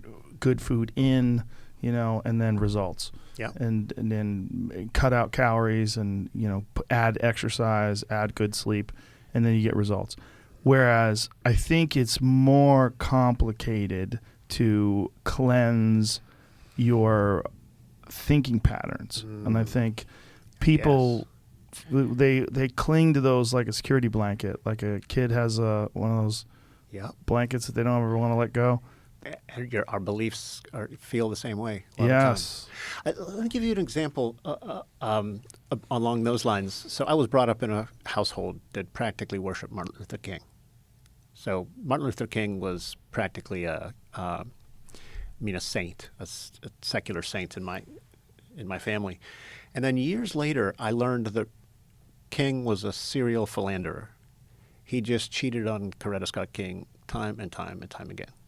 Now, when I first heard this, I was like, no way, J. Edgar Hoover and the CIA made that shit up to smear him. I just didn't want to believe it. So my mind, when I look back on that moment, I could see that antibodies were mobilizing in my own mind to fight off threatening information. But it was fighting off good information, true information. So this is what happens when you embrace something as nearly sacred. Right. Embrace something as sacred, then when information comes along that threatens it, you'll reject it almost before listening to it or before really hearing it out. That's the mind's immune system overreacting to a perceived threat. By the way, there's a famous experiment in the history of immunology. A Russian zoologist in 1882, he takes a starfish, he stabs it with a thorn, he sticks it under a microscope, and what he sees are thousands of white blood cells rushing to the scene of the injury, engulfing the tip of the thorn, and devouring it.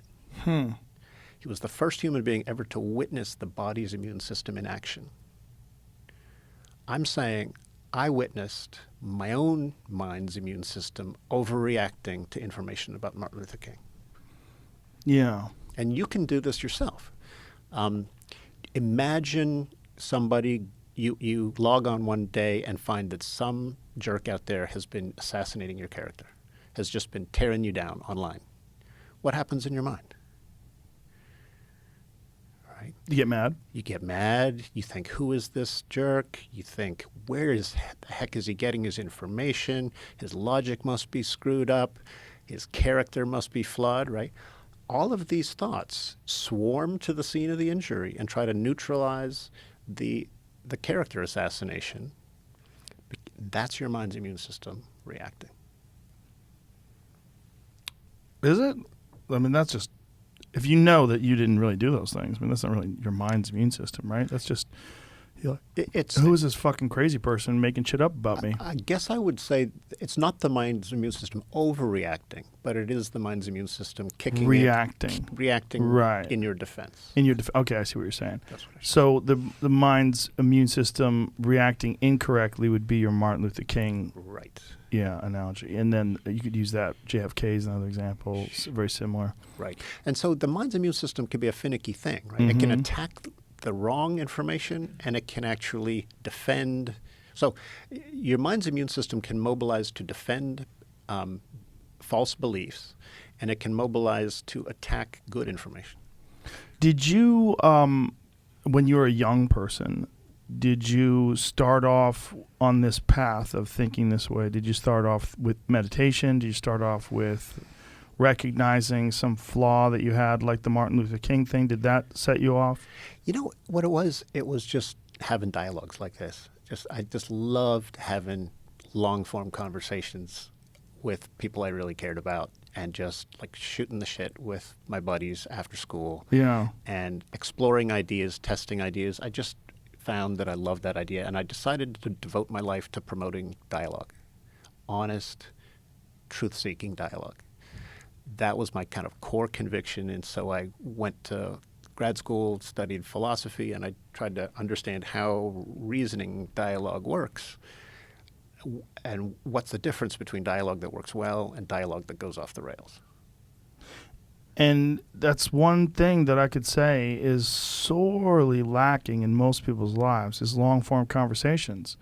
Everyone is doing tweets and text messages, and you don't have much time to yourself, and you definitely very rarely just sit down with no distractions for several hours at a time just talking to people. And talking about the things that matter most is really important. Yeah. So my philosophical heroes going way back say, hey, you got to think about what's important in life, and you got to talk about what's important in life, and you got to examine your values and consider updating and refining them day in and day out. And when you do that, when you spend time on that, it can transform your outlook on the world, and it can transform your sense of well-being as well. So it's not the kind of meditation that involves sitting quietly, but it's a kind of meditation that involves thinking, sometimes with others. Yeah, that's a big part of it, right? Because you have to think how another person is thinking and like accept their thought and go, is that right? How does that go? And a lot of times other people's minds will spot mind parasites that you can't see. Oh, yeah. Right? So if you can help me spot my mind parasites, and I can help you spot yours, both of our mental immune systems get stronger. Yeah, and not even just mind parasites, but just alternative perspectives or perspectives based on their own unusual experience. Yeah. Someone can tell you something, maybe they grew up in Hungary, or maybe they did this, or maybe they did that, and they can say something to you, and you're like, oh, okay. Yeah. Well, that's why you hate communism. Or, oh, okay, that's why you think it's important to exercise. And a lot of times you get a much more complex and nuanced understanding of our world when you go down that path. And the farther you go down that path, the less likely you are to become a simplistic ideologue. Yes. Yeah, that should be enforced. Like that's something that, if we really want to do this government, or this country rather, a service, our government should actually be saying that to the people. Like, this is one way we can make our country stronger. Yeah. If we have less ideologues, we have less people that are completely connected to one narrative and will fight tooth and nail. Like you see these Twitter political battles. There's so many of those where you're just like, God, boys, let it go. Yeah, so girls, everybody, whoever's getting after it. So a minute ago you asked, how to start. How do you start down this path? Imagine this. So you're teaching kindergarten, right? And so the kids are all playing, doing their thing. And you say, hey, kids, come on over to the story rug. And they all gather around, and they sit cross-legged there. And Joe, you say, guys, little Johnny over here, he just followed the rules and ended up hurting little Susie. Did Johnny do the right thing or the wrong thing? And the kid's going to think about it. Well, he followed the rules, so he must have been doing the right thing. Another kid, no, but he hurt little Susie. He can't be doing the right thing. So what do you think, guys? Does following the rules always the right thing to do? Well, the real question is, who's making the rules? Well, yeah, sure. Why are they making these rules? And if you can get kids asking, coming to that conclusion, you've started them down a path towards growing morally that's going to serve them well. So you can get kids interested in philosophical questions. Right. Is Nemo real or is he fake? I watched this wonderful video online from a dad who's into street epistemology. Have you heard of this? No. So there's a bunch of philosophers and people who are kind of inspired by philosophy who go out onto the streets with a cell camera, and they walk up to somebody and just say, hey, do you mind if I ask you some questions? And if they give consent, you say, all right, I'm going to. And then they ask them, tell me about a cherished belief. And then they ask gentle, clarifying questions to kind of explore that belief. And in a very non-combative way, they get people to think really deeply about their values. it's a fascinating process, and it was inspired by Socrates. But it's a kind of a phenomenon now. There are hundreds of people all over the world who do this. They're just out there having deep conversations about right and wrong and about core values with strangers. So they just have to find someone who's willing to engage for. I would imagine this is going to take a long time.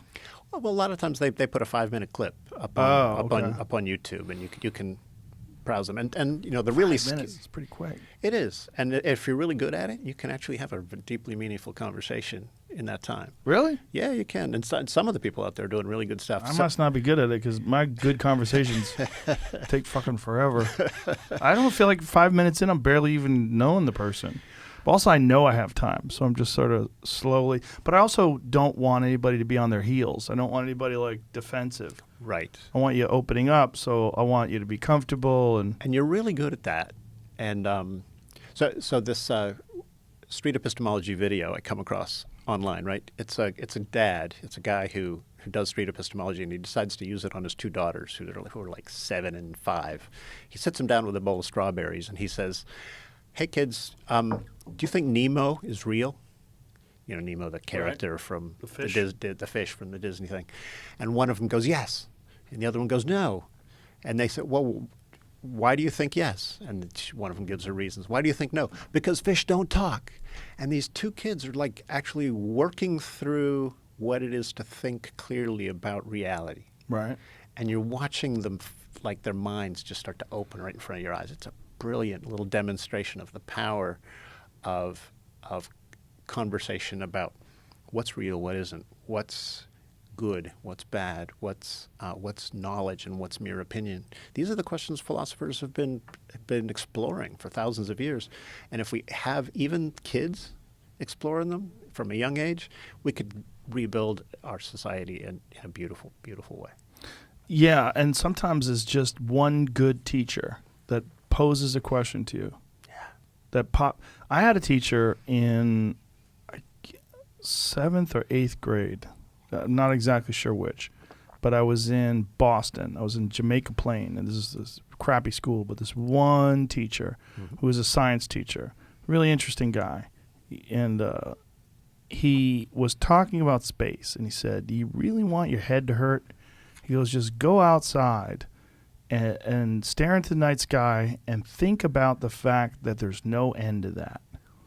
That there's no end. Just imagine, just go as far as your brain can imagine, and there's way more than that. You can't imagine how far space goes." Very cool. And he planted that in my head when I was 13 or something, and I remember going, "Holy shit. Wow. Like, it goes on forever." And I remember like laying in bed at night thinking that. Like, I never thought about it that way. Did you suddenly feel the world? You get vertigo with the sense that I we're just spinning always through space? knew space was big, but it was just inconvenient to spend so much time dwelling on it. There was no reason for it. The world was confusing enough. I didn't really have to. I looked. Oh, look at the stars. I didn't ever think, oh, there's literally no end to this. That's a powerful story. I love Yeah. that. I love that. So Carl Sagan, right, the late astrophysicist, was really good at getting people to think about the vastness of space Yeah. and how tiny our little blue planet is. And the humility that comes with that, and the sense of perspective, and the sense of awe, and the sense of wonder that comes with that, I think can be transformative. And Sagan is one of my heroes as well. Yeah, Demon Haunted World is fantastic. Oh, man, yes. Yeah, he's one of the original science educators. Like, what's the best way to say it? Science populist guy. Yeah, public intellectual Yeah. scientist. Yeah. But there's like I don't want to use the term propaganda, but it's like he propagated it.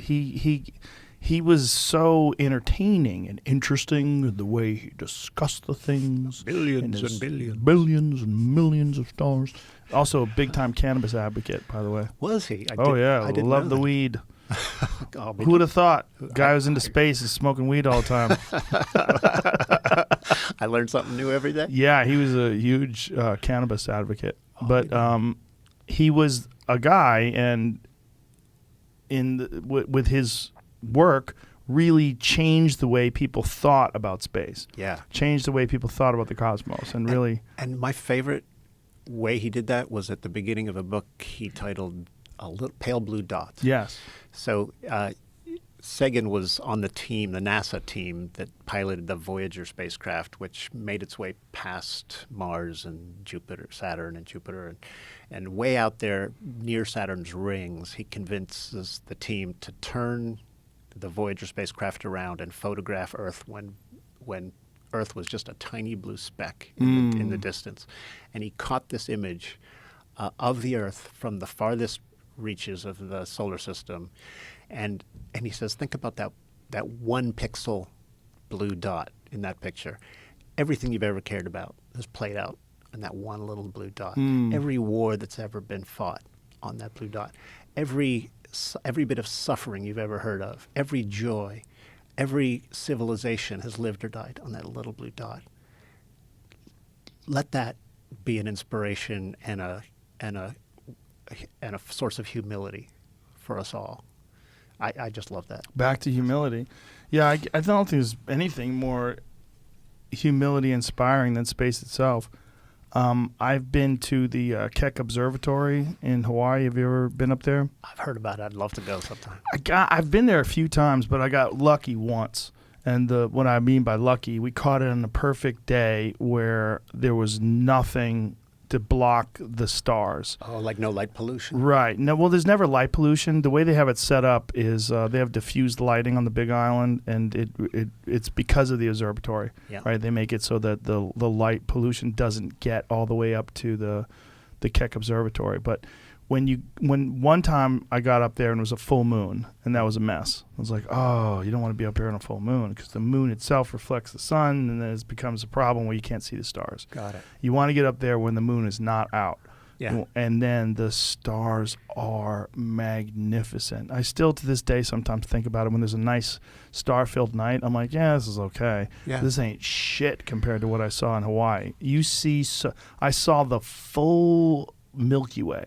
Like Yeah. you see everything. It's amazing. There's photos of it, Jamie. See if you can find the night sky from the Keck Observatory in Hawaii. Oh, I'd like to see that. You go through the clouds. That's what's interesting. It's up on top of Yes, it's above the cloud layer. So as we were driving, I was like, oh no, like we picked a bad night. Like that's what it looks like. It really does look like that. Oh man, that's gorgeous. Can you go full screen with that? But I'm telling you, this ain't shit compared to being up there. That is spectacular. This is so. It's just like, it's like a drawing. Like if you were up there, it's so crazy that the way it looks makes you think you're in a spaceship. Wow. It doesn't. That's what it looks like. Oh man, look at that. It doesn't seem like this is. How is it possible that all this is up there and I don't see it? And so before electric lights, That was our the sky. ancestors saw that every night. Every night. And imagine how that would change your outlook on the world, right? Change the Mayans and change the Egyptians and all these different cultures that they look to the heavens for the patterns that they use to establish their cities. Like the Mayans in particular, they mirrored the cosmos in many constellations in their designs of their cities. Amazing. Yeah, and I mean, just the sheer awe that you would have in looking up at this thing that you didn't know what it was. I mean, and awe is the spark that Yeah. lights so many minds right. alive, right? Yeah. I've got a friend who teaches astronomy at Carnegie Mellon University, and she's on this big crusade to end light pollution or to dramatically reduce light pollution. And it always struck me as this kind of kooky little project of hers. But she's actually probably been to Keck Observatory. She's actually seen how awe-inspiring the heavens can be. And she thinks that if all of us got to experience that, it would make us more enlightened and more tolerant, more humble. I think that could be a real problem with our civilization is that for the most part, most people experience a tremendous amount of light pollution every day. Most people don't ever get to see stars like that. It's only people that live in extremely rural places. I mean, maybe if you live in the middle of Montana, out in the middle of nowhere, your night sky looks like that. Most people don't see that. And I was listening to one of your podcasts with a sleep expert who talked about how electric light is messing with our sleep. Yeah, Dr. Matthew Walker. Yeah. Yeah. It's definitely doing that. It's messing with us in more ways than one. It's certainly messing with our concept of our perspective of our position in the universe. Like our perspective is that we're on Earth and that, I got to go to work and this is it and I'm doing this and I'm doing that. And I think we get humble when we're around spectacular examples of nature's beauty, right? Like people that live near the ocean, for example, are more chill. And I think one of the reasons why they're more chill is like, how can you take yourself seriously when you're faced with this vast quantity of water that could just wash over your city and just, you're at the edge of this insane volume of water, and it's and the power of it in the waves that come in, and redwood trees do that for me. Yes, yeah, like Mendocino up in Northern California. Thinking Muir Woods. Oh, it's up Crescent City, up near southern Oregon. Okay. Oregon, California. Yeah, all that stuff. For me, it's the mountains. The mountains are the most awe-inspiring for me, like Colorado or places like that where you're up there. It's just everything's so beautiful. Yeah. It's just so it's like the most beautiful artwork you've ever seen, but it's nature. Right. Especially on a sunny day after the rain when everything's vibrantly green and the clouds are parting and you see the birds chirping and you're like, God, this is pretty. It's so pretty. Would you call that a spiritual thing? I think there's something spiritual about it in that it's humbling. And I think one of the aspects of spirituality is humbling yourself in the face of the Lord, right? Like admitting that you are powerless and giving yourself into the divine. Well, it's humbling yourself before God or humbling yourself before nature. Are you treating those as this one and the same thing? Well, they're similar, right, in that there's like, especially space.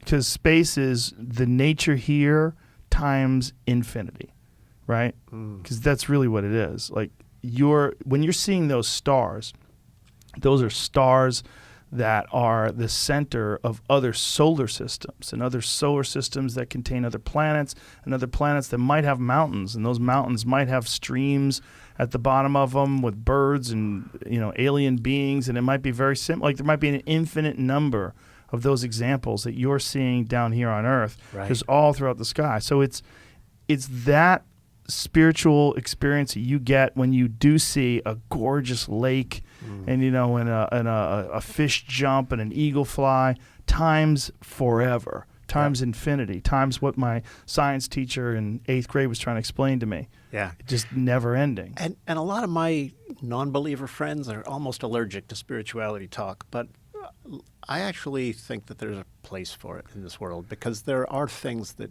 words don't capture. Yeah. And we need to be able to direct our attention to them and try to cherish them properly. The non-believer friends that I have that don't like spiritual talk, it's either because they've been around too much of it where it's nonsense. Yes. There is a lot of nonsense spiritual talk. Yes. Like fake yoga people, that kind of deal. Yeah.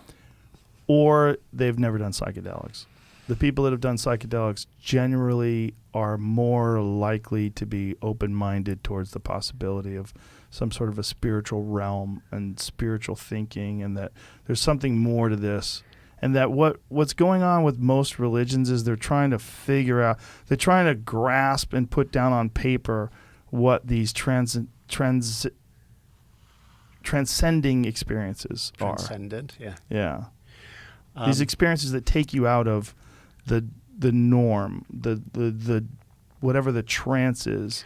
Right. And that transcendent experiences are real. They can happen, and they can happen because of love, of you just have a moment in time where you're with a person and you're holding hands and just you feel like the world's a different place, or the birth of a child, or you're connected to the redwood forest around you. Sometimes for some people it's even near-death experiences bring about it. Yeah. But there's moments in this life where you kind of get it for a brief moment, and then you just get sucked back into the drone of the grind of the day-to-day existence of being an ant. And some of the ancient Eastern philosophy traditions suggest that as soon as you try to affix those transcendent moments with words, you've already lost the game. Right.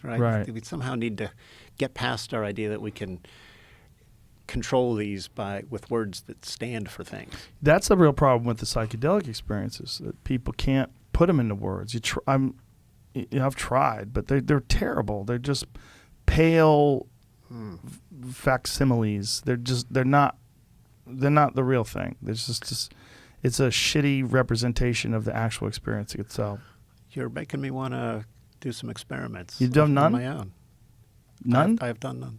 None? Zero? I've been a choir boy. How dare you? I know. Sorry, but I'm saying I'm ready to open my mind to that. Well, there's a real problem with illegality. If they were legal and they were readily available with trained, qualified experts and professionals who are educated in correct dosages and how to administer them, we would have been way further off as a society. Those two things, right? Light pollution, if we eliminated all of that and psychedelics were more readily available, it would completely transform the way human beings communicate with each other. That and cognitive immunology principles applied. Yeah, but Cognitive immunology principles applied, and also recognition of the established methods of alleviating physical stress to relax the mind, whether it's through yoga, meditation, exercise, mindfulness, all those different things that are absolutely real, but practiced by a minuscule percentage of the population. If you think of what percentage of the population actually practices those things, even just the exercise part. Do you have numbers on this? I mean, what percentage of the people regularly exercise? Let's guess. You and I guess. All right. I'm going to say let's go with America. What percentage of America regularly exercises? I'll say 25%. Yeah, I was going to guess close to that. I'll go a little higher. I'll say 35. Oh, you rebel! I love it. Yeah. All right, let's see. What percentage of America regularly exercises? The CDC says fewer than 1 in 4, so 22.9% met the federal. Well, that's different. So what is that?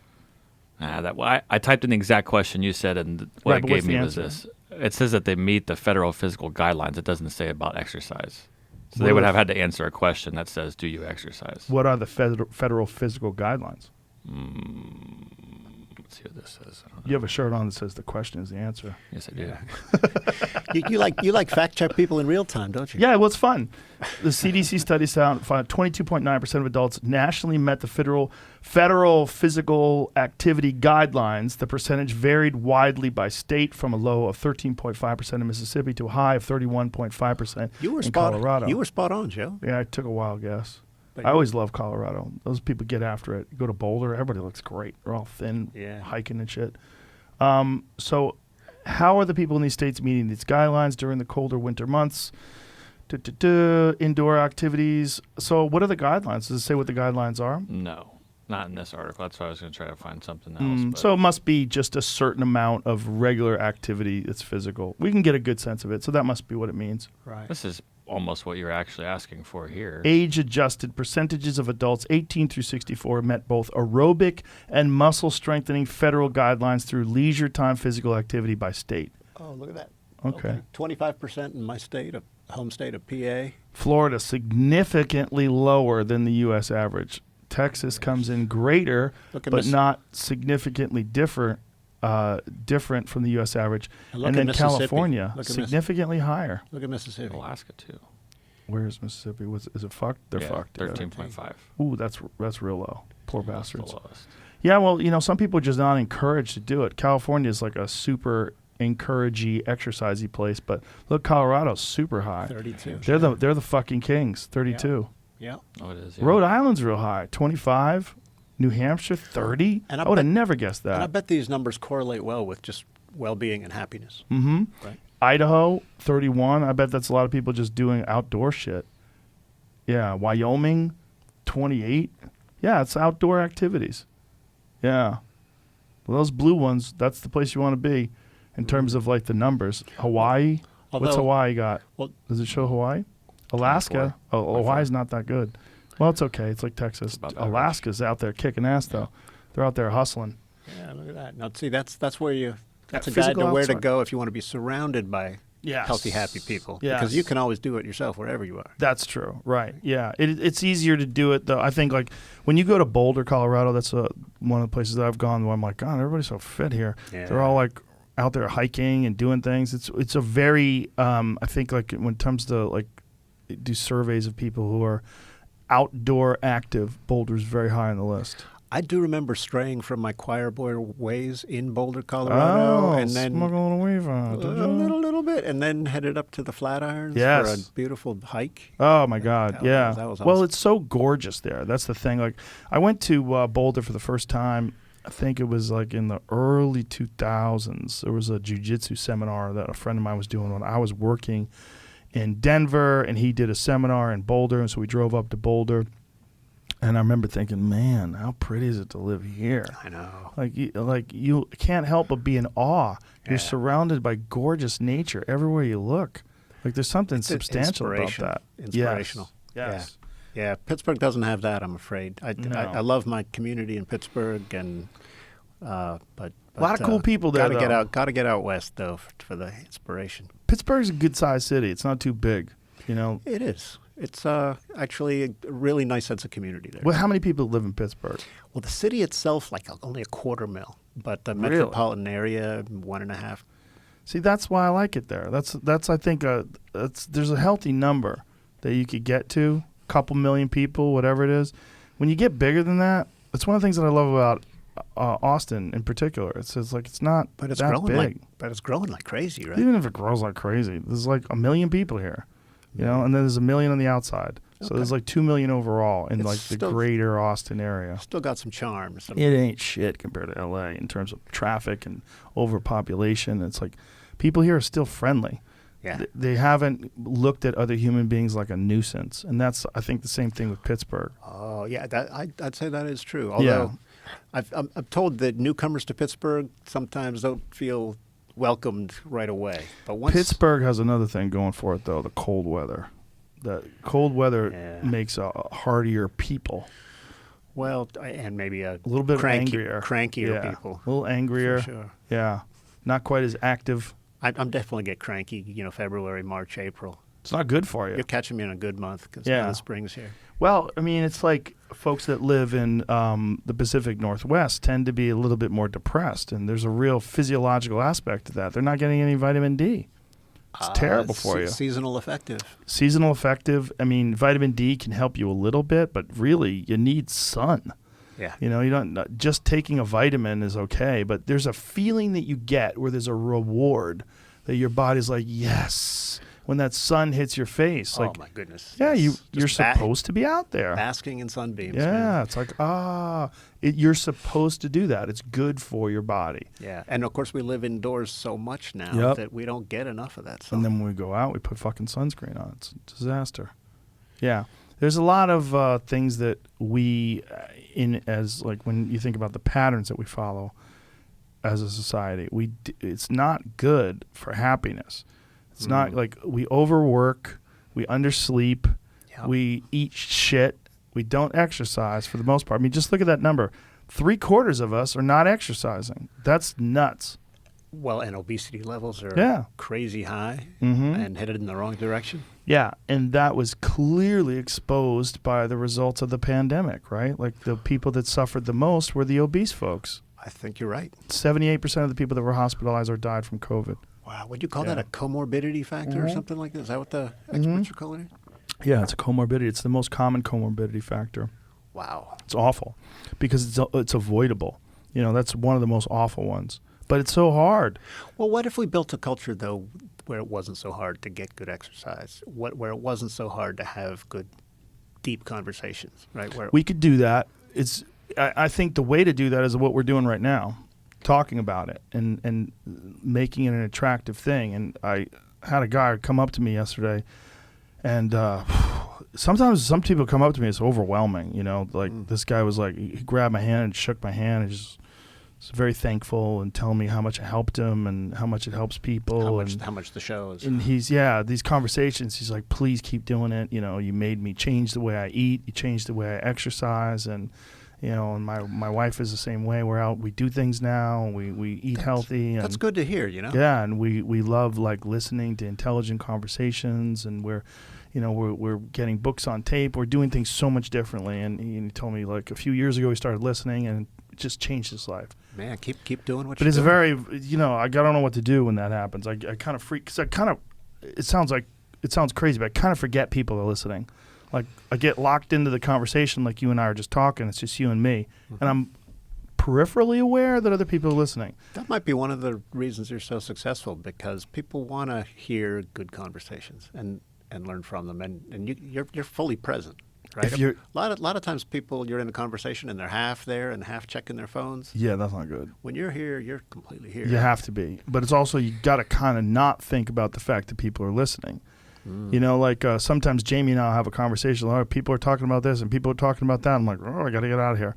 I don't think about it. Because if I do think about what people are thinking and saying, and it's like, then you're going to think about that while you're doing it. And you won't speak your mind. Paralysis by analysis. You'll get stuck. And then you also start thinking, like, maybe I should change and maybe I should be more like what they want, or maybe I should, you know, but you got to accept criticism because it's people's perspectives. Yeah. But you can't take too much of it in. Right. And you got to kind of like know that people are watching because you want to do a really good job. You don't want to be lazy. You can't just do it for yourself because then you'll have a lazy conversation. You have to know that people are listening, but don't think about them. It's like this weird dance that you have to do a podcast. So, I mean, we want people to be candid and open and willing to try out things in conversation, and yet we live in this cancel culture world where people will jump down your throat for the slightest transgression. Yep, and they'll take things and decide that they're slight transgressions, even if you didn't necessarily mean what you like. Especially when you're tweeting something, right? Because it's so much is open to interpretation, and that's a terrible way of communicating. Period. You know, we were talking about your friend that wrote the book about kindness, about most people are kind. Yeah. There's an aspect to this when you're not experiencing the person's social cues, you're not looking them in the eye, you're just tweeting or texting or emailing each other, or whatever you're doing. It's so impersonal. It's so easy to be a shithead. Yeah. And it's so hard to be a shithead in person. Like, how many times have you had a conversation with a person like, you know, hey, I remember when you said this and that, and you're like, oh, did I?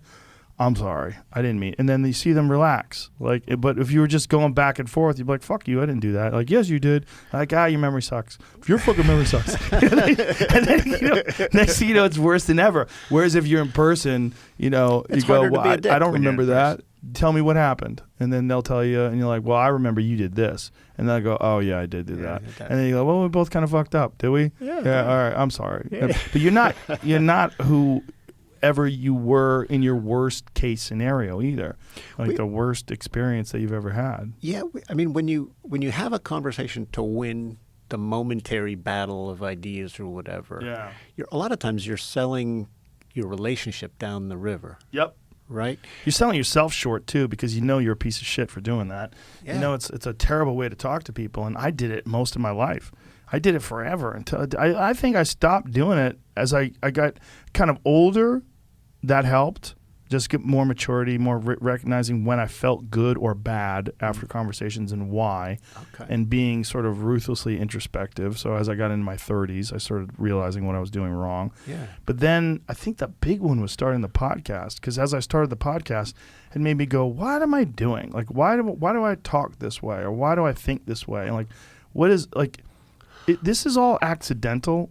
But it's been the most spectacular education to the way my own mind works. And I think a lot of people are listening to you and realizing that this openness you have, this willingness to listen and learn, and that if they follow you in that, they can become better people. But they don't have to follow me. Just do it. Just try. Anybody can do it. Just follow your example. Not, example. It's obviously not my idea. It's a really common idea. It's just not that well adopted and practiced, and it's because I've had to have these long form conversations and thousands of them. Hey, so can I riff on this for a second? So I'm a philosopher, right? And philosophers for a long time have engaged in this really rough and tumble form of idea testing. So you get trained pretty early. If somebody comes after your idea and comes after it hard, you don't take it personally. They're attacking your idea, not you. Right. And you and your ideas are different things. So when you embrace that ethic, you can go in for some serious ass belief testing and idea testing. Yeah. But when you're really going after each other's ideas, you can spot a lot of the flaws in ideas rapidly. Mm-hmm. The problem is you can lose your friends if you do that. Sometimes you have to lose your friends. There's certain friends that you have to lose. Sometimes you do. Now, I mentioned Socrates earlier, the ancient Greek philosopher. He was so good at this. He was so good at using questions to gently make people realize, oh my God, all this stuff I've been saying, it doesn't make any sense. And he embarrassed so many powerful people in ancient Athens that they sentenced him to death and made him drink hemlock. Yeah, Poison. that's a real problem. So we philosophers have been getting ourselves into trouble this way for a long time. It takes a long time to steer someone away from their own ideology and their own way of thinking. And some people are never going to steer away. Like, so if that person is your friend, obviously in Socrates' case, it was worse because it wasn't his friends, it was the powerful leaders. Right. But if you are in contact with a person and you're trying to get them to shift the way they think and behave, it's extremely difficult unless they're motivated to do so. And your approach, where you take the time to really have a long conversation where you really understand.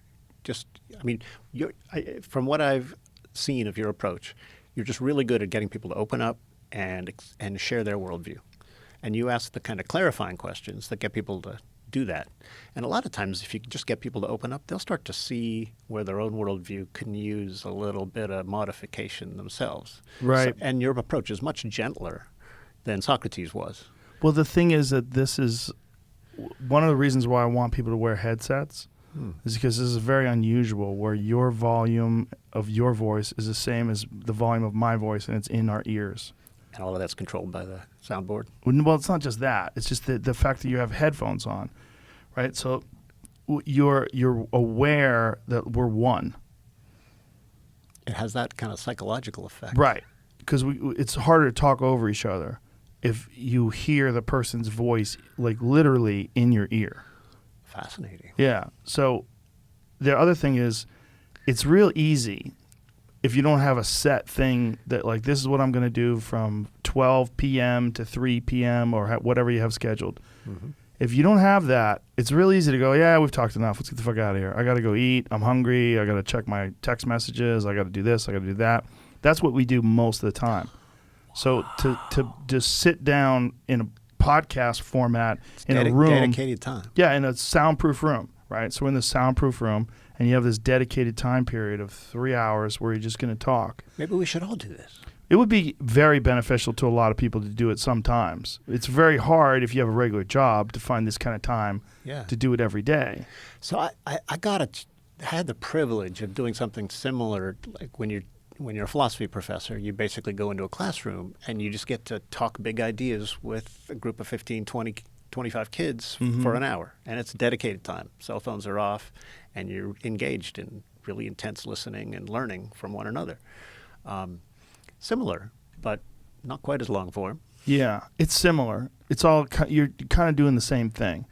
There's an exploring of your own humanity when you're talking to people because, you know, we've all had conversations where we didn't do such a good job. You know, conversations are like everything else. It's like playing a game. You get better at it the more you do it. Yep. Right? If you're playing chess or whatever it is, you get better at it if you do it often. And conversations are the same thing. And I call the philosophical process of testing ideas the reason-giving game. So back when I was teaching critical thinking, when you teach critical thinking using a standard textbook, you basically teach kids like the 101 ways that reasoning can go wrong. And you say, this is a fallacy, and that's a fallacy, and that's a fallacy. And so be on the lookout for all these fallacies, kids, right? And then what the kids realize is they end up going, oh, fuck, man, thinking is a minefield. I don't want to do that. Right? It has the opposite intended effect. It was complete. Oh, no. So I was doing this. I was turning my kids off, my students off of critical thinking. And then I came across this idea that minds have immune systems and that we can actually use them to spot mind parasites. And I said, what do you think, guys? Does this make sense? That minds can get infected by ideas? And they were like, minds infected? Do you mean brains? And I'm like, no, I mean, can your mind become infected? And I was like, yeah, which of your beliefs are mind infections and which ones are legit? And they were like, damn. And I said, all right, well, here's what we're going to do.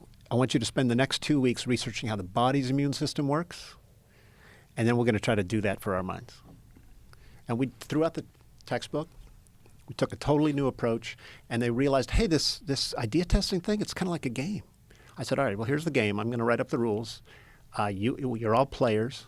Here are the kind of moves you can make. You can ask questions. You can pose reasons. You can pose counter reasons. And if you do that in a structured, disciplined way, a lot of times you'll deepen your understanding, and sometimes you'll get the answer. So I actually think one of the best things we can do to strengthen mental immune systems is to teach kids how to play the reason-giving game. I think it's a far and away better approach to teaching critical thinking. Because otherwise it's too daunting?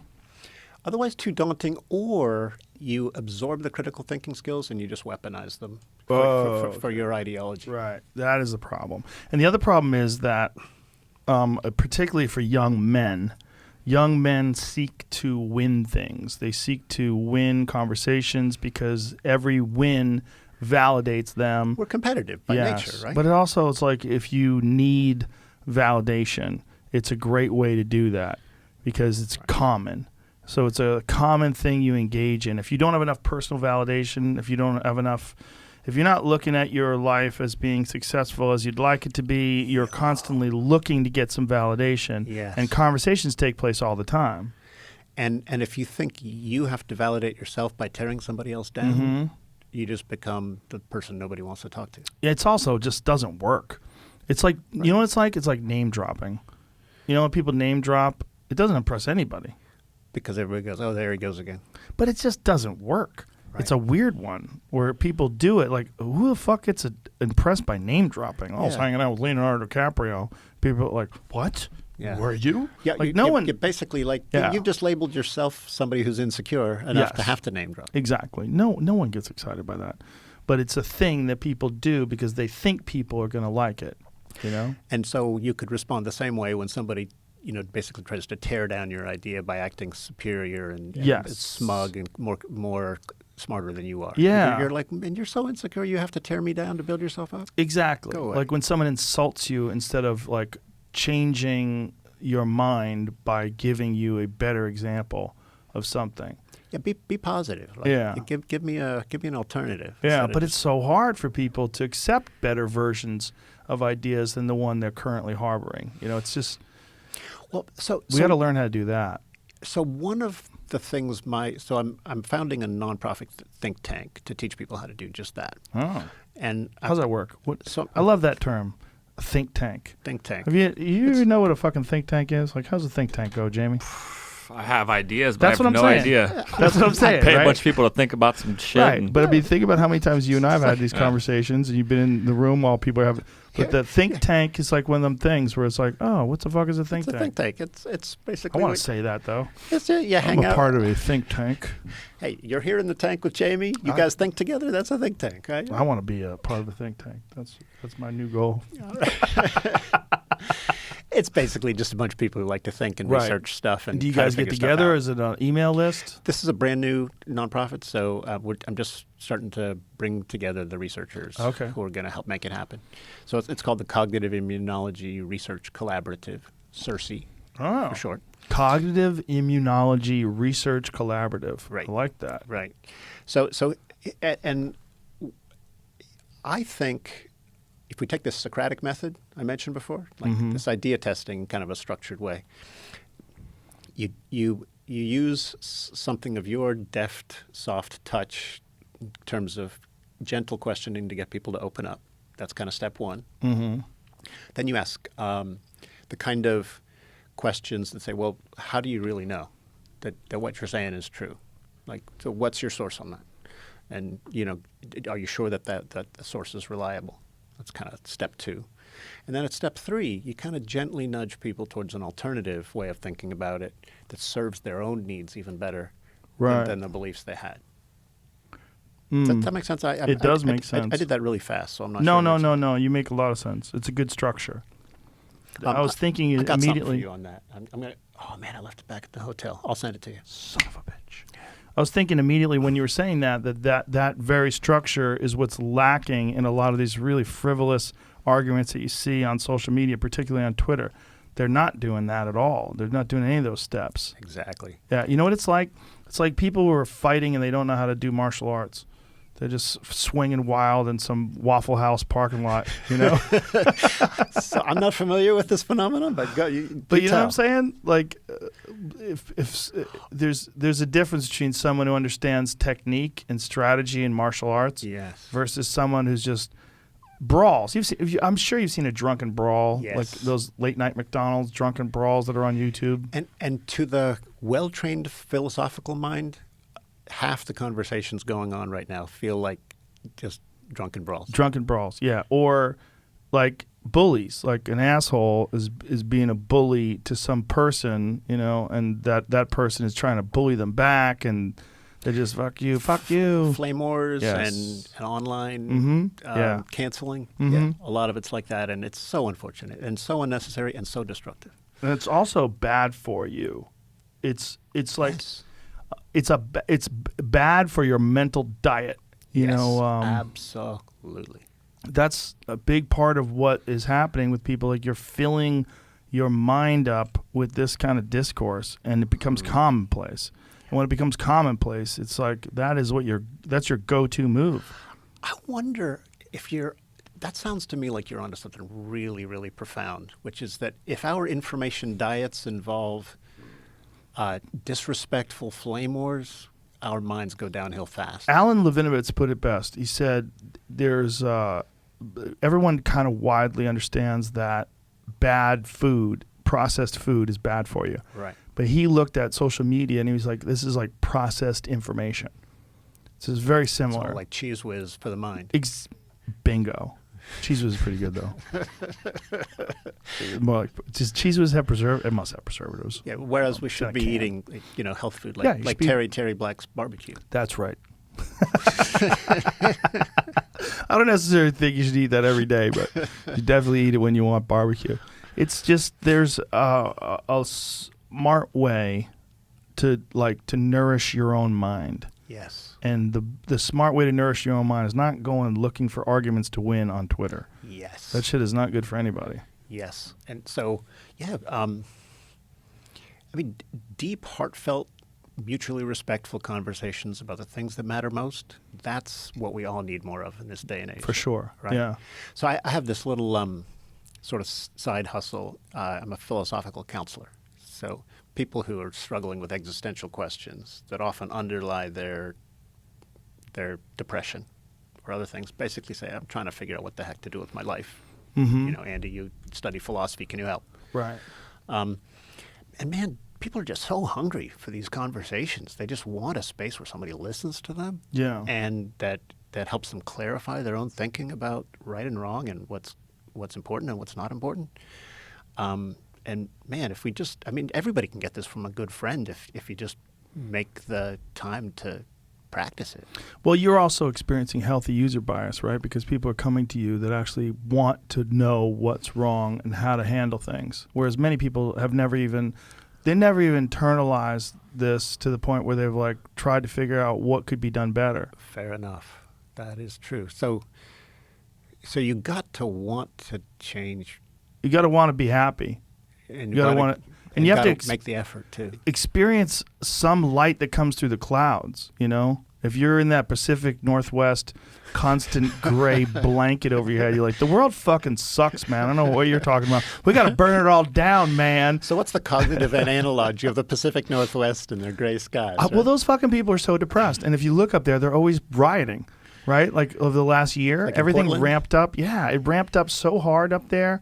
And I think one of the reasons why it ramped up so hard over there is they're already depressed. And then on top of that, you have this economic despair that came for the year everything was shut down. And The COVID. yeah, and then you also have this, you have a high degree of people that are, fresh out of the universities where they're being taught these sort of radical leftist ideologies, and then they try to apply those in real life, and then they want to take down all these businesses, and they're not doing, one of the things that I was saying, remember when they had that, the thing in Seattle where they had the occupied zone? Yes. They had this area, what do they call it again? Free zone. Something free zone. Some fucking ridiculous thing. Where they basically said no cops allowed here. Yeah. Remember they said it actually wasn't called that, though, because they got mad people were calling it that. Listen, other people called it whatever it was. So this area where and they took over this whole area, like 6 blocks, and they weren't letting people in there, and they're smashing windows and taking over stores, and yes, the autonomous zone.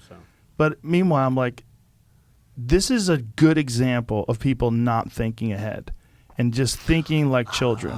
Yes. Because if you do this and you decide you're going to take over all these buildings and you're going to smash these windows and you're going to occupy these streets, what you're not recognizing is you didn't build any of this shit. You didn't earn any of this shit. You're playing by the rules of the brute. You're going in and you're deciding that you can take over this area, and you are opening yourself up for someone deciding to do that to you with greater force and greater power. You're becoming a warlord. That's what you're doing. Yeah. So a lot of this was motivated by the police shootings of young black men, right? Yes. So you can understand why people might be really furious and upset at what they were witnessing, Sure. right? So, and yet, when they conclude that we have to create an autonomous zone with no cops allowed, that's clearly turned out to be a bad idea. Now, Well, they started doing the exact same things that a dictator would do. They were beating people up for filming things. People got shot there.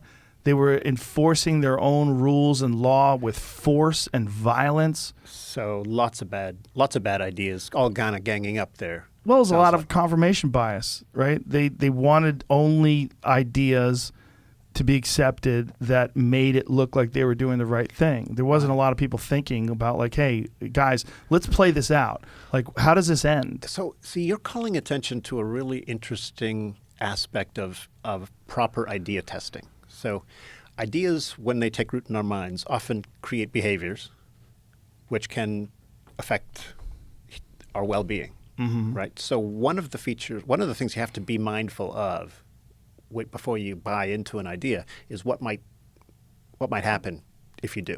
Right? How are you going to affect the future if you buy into this idea? So that's kind of, I call those the downstream consequences of an idea, because once you latch onto them, they start to affect the world, right? But scientists have always looked not at the downstream consequences of ideas, but at the upstream evidence for the ideas. So ideas like stand in the middle of a stream. There's upstream evidence and downstream consequences. And the religions of the world say, I believe this because it makes me a better person. They're looking at the downstream consequences of, say, God belief, right? Right. Scientists are saying, meanwhile, but there's no evidence for God exists, because they're looking only at the upstream evidence or its lack. It turns out that if you go and take a philosophical deep dive on this issue, it turns out that both sides have a piece of the truth. Science is right that upstream evidence matters, and religion is right that the downstream consequences of our beliefs matter. We actually need to test ideas and pay attention to both. We need to be mindful of both. And in principle, this insight could allow us to adjudicate the centuries-long dispute between science and religion and arrive at a concept of responsible believing that ends this huge cultural divide. That's chapter 6 of the book, by the way. How is it possible, though, that science and religion could come together and have some sort of mutually agreed upon acceptance of reality? Well, they both have to be able to let go of the ideas that dialogue reveals to be problematic. Right. But science doesn't have ideas that they're holding in terms of like what dialogue reveals to be problematic. Like science is just data. Science is data and testing, and then a bunch of people that have a background in this discipline examining the results and hopefully, especially to the layperson like myself, relaying an accurate synopsis of what the testing has revealed. Right. Well, it turns out, even scientific idea testing pays attention to sort of the downstream logical consequences of an idea. So even mathematics. Okay. So there are mathematical claims or equations where if you assume they're true and you follow out the consequences, you end up in a contradiction. Oh. if you assume they're true. Right. So one way to prove something in mathematics is to assume that it's true and then see if you can derive a contradiction. Okay. And if it turns out you can derive a contradiction, then you've just shown that it's false. Right. Because no truth should generate a contradiction. So that's called, the ancients had a word, Latin word for this, reductio ad absurdum. So if you can reduce something to absurdity, you get rid of the thing that led to the absurdity. Okay. And that's an example of how even the most mathematically rigorous scientists will sometimes look at the downstream consequences of a claim because it leads to a contradiction. It can't be right. Mm-hmm. It leads to, meaning downstream of the idea, you end up with a contradiction. So even scientists don't just look at upstream data or upstream evidence. They're also, to some degree, mindful of what would our situation be like if we bought into this? Like what would be the downstream effects? Mm. Does that make sense? Yes. So there's a lot more attention to downstream effects in science than we're led to believe. Now, some scientists can do their thing saying, I'm going to prove this to be true or I'm going to prove this to be false, and I don't care what happens to the world if everybody believes it. But I'm actually saying wisdom requires that we look at upstream evidence and downstream consequences and consider them all. But if a scientist is just examining data and they want to prove something to be true or false, they can't really take into consideration what the consequences of proving something to be true or false are. Don't they have to because if they do that, then it's all open to interpretation and open to influence. And so then human personality and societal concepts and ideas, culturally relevant concepts come into play. Like how does a culture feel about things? Is the culture, is it influenced in any way by religion? So many factors come into play when you're not just looking at hard data. Well, yeah. I think there's an illusion that scientists live in this kind of bubble where they can focus purely on data and not be affected by their confirmation bias, not be affected by social pressures. Well, here's an example, right? Here's a good example, a most extreme example. Oppenheimer and the Manhattan Project, right? Yeah, good example. It might be the best, right? Because that was a thing that they kind of had to do, but yet when it was detonated, it was such an extreme event. I'm sure you're aware of Oppenheimer quoting the Bhagavad Gita when it happened, yes. Which is one of my favorite videos of all time because he talks about it, and you see this super intelligent man yes. who is contemplating the results of his own work and saying, "Oh my God, what have I done? I am, behold, death, the destroyer of worlds." Wow! And of course, Einstein, who was part of the same group of scientists who understood that atomic weapons were possible, wrote a letter to the president saying, hey, you know what? You got to know that atomic bombs are possible. We understand the science behind it. Yeah. And for years afterwards, after the atomic bomb was invented, Einstein said that might have been the biggest mistake of my life. Yeah. Even though it helped us win World War II. Yeah, it's a great example of the possible consequences of just following the data and the science. Because if you have a goal, and here's the goal is to figure out a way to split atoms in a weapon and detonate it, and this is the goal. Mm-hmm. Like, okay, well, we're just trying to figure out how to make a weapon. Okay, right. But no, then the weapon gets used. And the genie's out of the bottle. And once the genie's out of the bottle, then hundreds of thousands of people instantaneously get obliterated. Wow. And then there's mutually assured self-destruction that somehow or another stops us from using it again. Right. Because the Soviets haven't pointed at us, and the Chinese haven't pointed at us, and we haven't pointed at them. Like, fuck. Like, what a terrible way to ensure peace. So, like, the worst way, where you're both holding a gun at each other. Yeah. Well, and, I mean, there's some serious downsides to the development of nuclear weapons, right? I mean, possible obliteration of and we've come close. At least very twice, close. right? Very close twice to accidentally starting nuclear wars. I know the Cuban Missile Crisis, mm-hmm. and there was another one. There was an accidental, like there was some sort of a systems glitch, and they thought that missiles were en route, and they had a decision to make, and they decided not to do anything, and it turns out it wasn't real. And some Russian guy decided not to push the button, and it was his refusal to push the button, even though the flock of geese that had triggered the radar or whatever Right. was actually. Yeah. He might have saved us. I think from there's more nuclear. than one of those. There's probably now several. that I'm thinking, I think there's at least 2 or 3 of those moments throughout history where we almost fucked up. Yeah. So yeah. I mean, in a way, I mean, the entire story is a validation that we need to pay attention to the downstream effects of the beliefs we have. I mean, to have a truly so in the book, I basically say, let's set aside our political differences. Let's set aside our religious differences. Let's investigate together what responsible believing looks like. Let's come up with a set of shared standards that make good sense to us. Let's apply them and let the chips fall where they may. It may be that your religion, aspects of your religion, have to be modified. It may be that science will actually have to develop more sensitivity to the kind of effects they're having on the world. But we can't continue to indulge in irresponsible thinking or just assume that we're thinking responsibly without investigating the matter philosophically and coming up with better answers. Now, when you put together a book like this, do you have like an end goal? Are you hoping that people adopt it as sort of a guidebook? Are you hoping that it just spurs critical thinking and gets people interested in exploring ideas in a more objective and analytical way? That's a big part of it. It's not a simple how-to book. So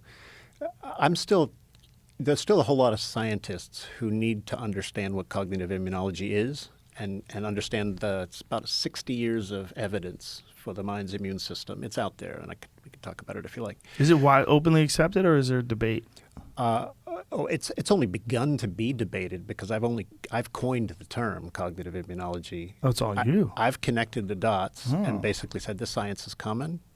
And I was on a call with about 24 scientists a couple days ago, and they were like, "Damn, Andy, this science.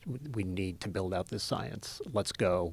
How can I become part of your thing?" It's a great term. It really is, and it when you say it, it makes you apply it to your own thinking, and you go, "Oh yeah, that is what it is." I think it's dead right. Well, I mean, we know that our bodies had to develop immune systems to avoid falling prey to pathogens. Turns out our minds had to evolve mental immune systems to avoid falling prey to stupid ideas. Right? The wrong idea could get you killed. Right. It can still get you killed. Still. Yeah. So we all have some aversion to some bad ideas. We're all pretty good at weeding out right from wrong, truth from falsehood, but we can all get a hell of a lot better. In fact, I would venture to say that our mental immune systems are functioning at a fraction of their capacity. And here's the true test. How many people in your life would you call deeply wise? Ooh, a handful. A handful. Yeah. And so I know a lot of fucking really smart people. And everybody else has work to do to get wiser. Yeah, I know some really smart people that are fucking dumb, you know? Or compromised, or mentally immune compromised. Yes, maybe. mentally immune compromised, or enchanted by the spell of the ego. That's a problem as well. Ego is a major disruptor of good mental. I've talked to some brilliant people on this very podcast that you listen to their thoughts and what they're trying to say, and you go, "Oh my God, I see what you're doing, but I see where you're getting hit. You're falling into a pit. There's a pitfall there. There's a thing that's happening." Yeah, and it's hard to understand and explain. I mean, if you have one foot in one of these pitfalls, it can be hard to see it. Yeah, it's like I think you have to have done it yourself to see it in other people too. It's like one of those things like, oh, I could see myself doing that. Mm-hmm. Yeah. There's one of the takeaways for me is that none of us has a perfectly well-functioning mental immune system. Every single one of us harbors falsehoods, false ideas, and every single one of us turns away some true ones. But if we can get better at spotting and removing the bad ideas, our mental immune systems get stronger. Right? But yes. but we're not born with well-functioning mental immune systems. Think about the 6-year-old little girl who will believe in the truth fairy. Did I say Truth fairy, Did I say yeah. truth fairy? Did I say that? You need to coin that phrase too. I like that. Trademark. Let me I trademark. like that. I like the truth fairy. I think I meant, okay, I meant the tooth fairy. What does it mean about 4-year-olds and 6-year-olds that they believe their parents when they tell them the tooth fairy exists? You said tooth fairy that time. Okay, I got it right. That time you got it right. Tooth fairy. It's like it's haunting you right now. I know. I can't. You've got a mind parasite. Can't. I like the truth fairy though. The tooth fairy. The truth fairy is pretty cool. Well, so I think the fact the kids are so gullible. Yeah, instead of lying to them about someone dropping off money for their teeth, maybe they should get some money for telling the truth. I'm with you. Oh, I got a story on that. There's a truth fairy. I got a truth fairy. Right? Like little Monica, you told the truth. I'm Oh, going to leave a little money under your pillow. The truth fairy came and rewarded you. You've just made this. You've given substance to this. That's truth a fairy. good idea, honestly. Like a little kid, like, how did this get broken? How about we trademark it together? Yes. No, you can have it. Yeah. All right. It's yours. You put meat on the bones. Yeah, but it's it's good. There's something that should just get out there. Just get it out there. The truth fairy. I like it. So check it out. My younger son, I take him to a Christmas party at his daycare center when he's little. And there's a guy in a Santa suit. And so far, his mom has insisted Santa Claus exists. Right. She doesn't want to deprive him of the magic of Santa Claus. Of course. So we've been telling this kid Santa Claus exists. My kid checks out this guy in the Santa suit, and then he disappears for a couple minutes, and he comes back and he says, "Hey, Dad." I said, "Yes, Kai, what's up?" And he said, "I don't think that's really Santa Claus." I said, "Why is that?" He said, "I just looked outside. There's no sleigh or reindeer." I'm like, attaboy. I was like, that's my little critical thinker. You go, boy. Yeah, I remember having to explain to my kids that these are not real Santa Claus. This is someone dressing up like Santa Claus because it's fun. Not the real Santa Claus. The real Santa Claus. Nobody ever sees him. Okay. And I remember them going, I smell bullshit. See, their mental immune systems are stronger than we realize. Slowly but surely, you have to. I just fucking hate the idea of it altogether. I was like, listen, kid, I'm buying you these presents. We get you these presents because we love you and we want you to be happy. I don't think you need to lie and think there's some magical person that's sliding down your fucking chimney. In fact, you're probably undermining your own credibility. You are most definitely. And it's more common than not that you do that. I mean, who doesn't tell their kids about Santa Claus other than folks that don't practice that religion? You know? Can I tell you another story involving the same kid? This is from the opening pages of the book. So my kids went to preschool at the Tree of Life Synagogue in Pittsburgh. Is that same one? Yeah, the same place it's where Barry Weiss, her family was from there as well. Oh, she's a Pittsburgher. Yeah. Yeah, I'm sure your listeners all remember the horrific shooting at the Tree of Life. This is just a few blocks away from where I live. So my kids went to daycare in the same building, and one day my, I think, 4-year-old son Kai comes out, and I pack him in the car, buckle him into his seatbelt, and I said, "How was school, buddy?" And he said, "Fine. We met God." And my wife and I look at each other and go like, "Whoa, what? Huh? What?" I said, "Holy cow, kiddo!" And he said, "Yeah, God came in and he gave me a high five, and then he left. It's no big deal, Dad." So we make inquiries. We ask his teacher, like, what? God came to visit you? And she thought about it. She said, the rabbi who's got a big beard, he stopped in. He stopped in. I introduced him as a man of God. And he connected the dots, right? Oh, man of God. That's hilarious. God in male form. Right. Wow. Yeah. So, I mean, talk about pattern, our eagerness to find patterns, right? This guy had a beard. He was described as man of God. It must be God. Kind of weird that God always has a beard. I guess why would God shave? Wouldn't he? Yeah. Yeah. I don't know. Don't you think it looks distinguished? Well, it kind of does, but if I see someone with a big, crazy, long beard, I usually think they're either like a special forces guy or some crazy person. Or a homeless guy. Yeah, like most of the people that I know that have big, crazy beards are kind of psycho. I know a few philosophers who actually, I guess they qualify in both counts. Yeah, I mean, how many people have like long beards that are normal?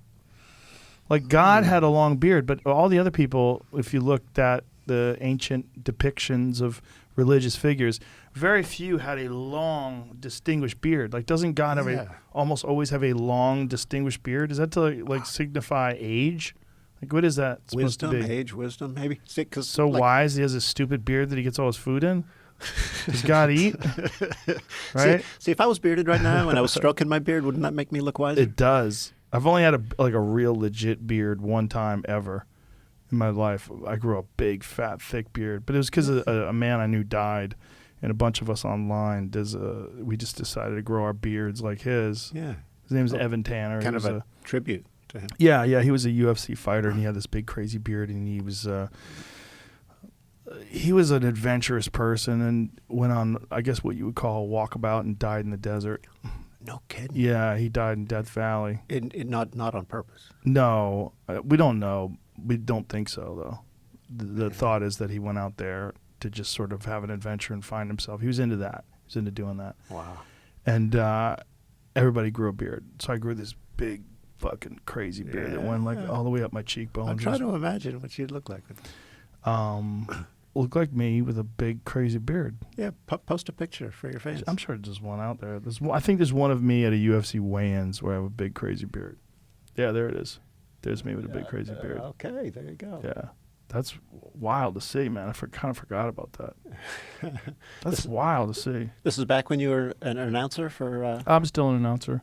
Still are? I just did an event this weekend. No kidding. Yeah, but that's me with a full, crazy, stupid beard. Yeah, I grew that for a few months. I don't remember what the time period was, but we all decided to do that. That's a nice tribute. Yeah.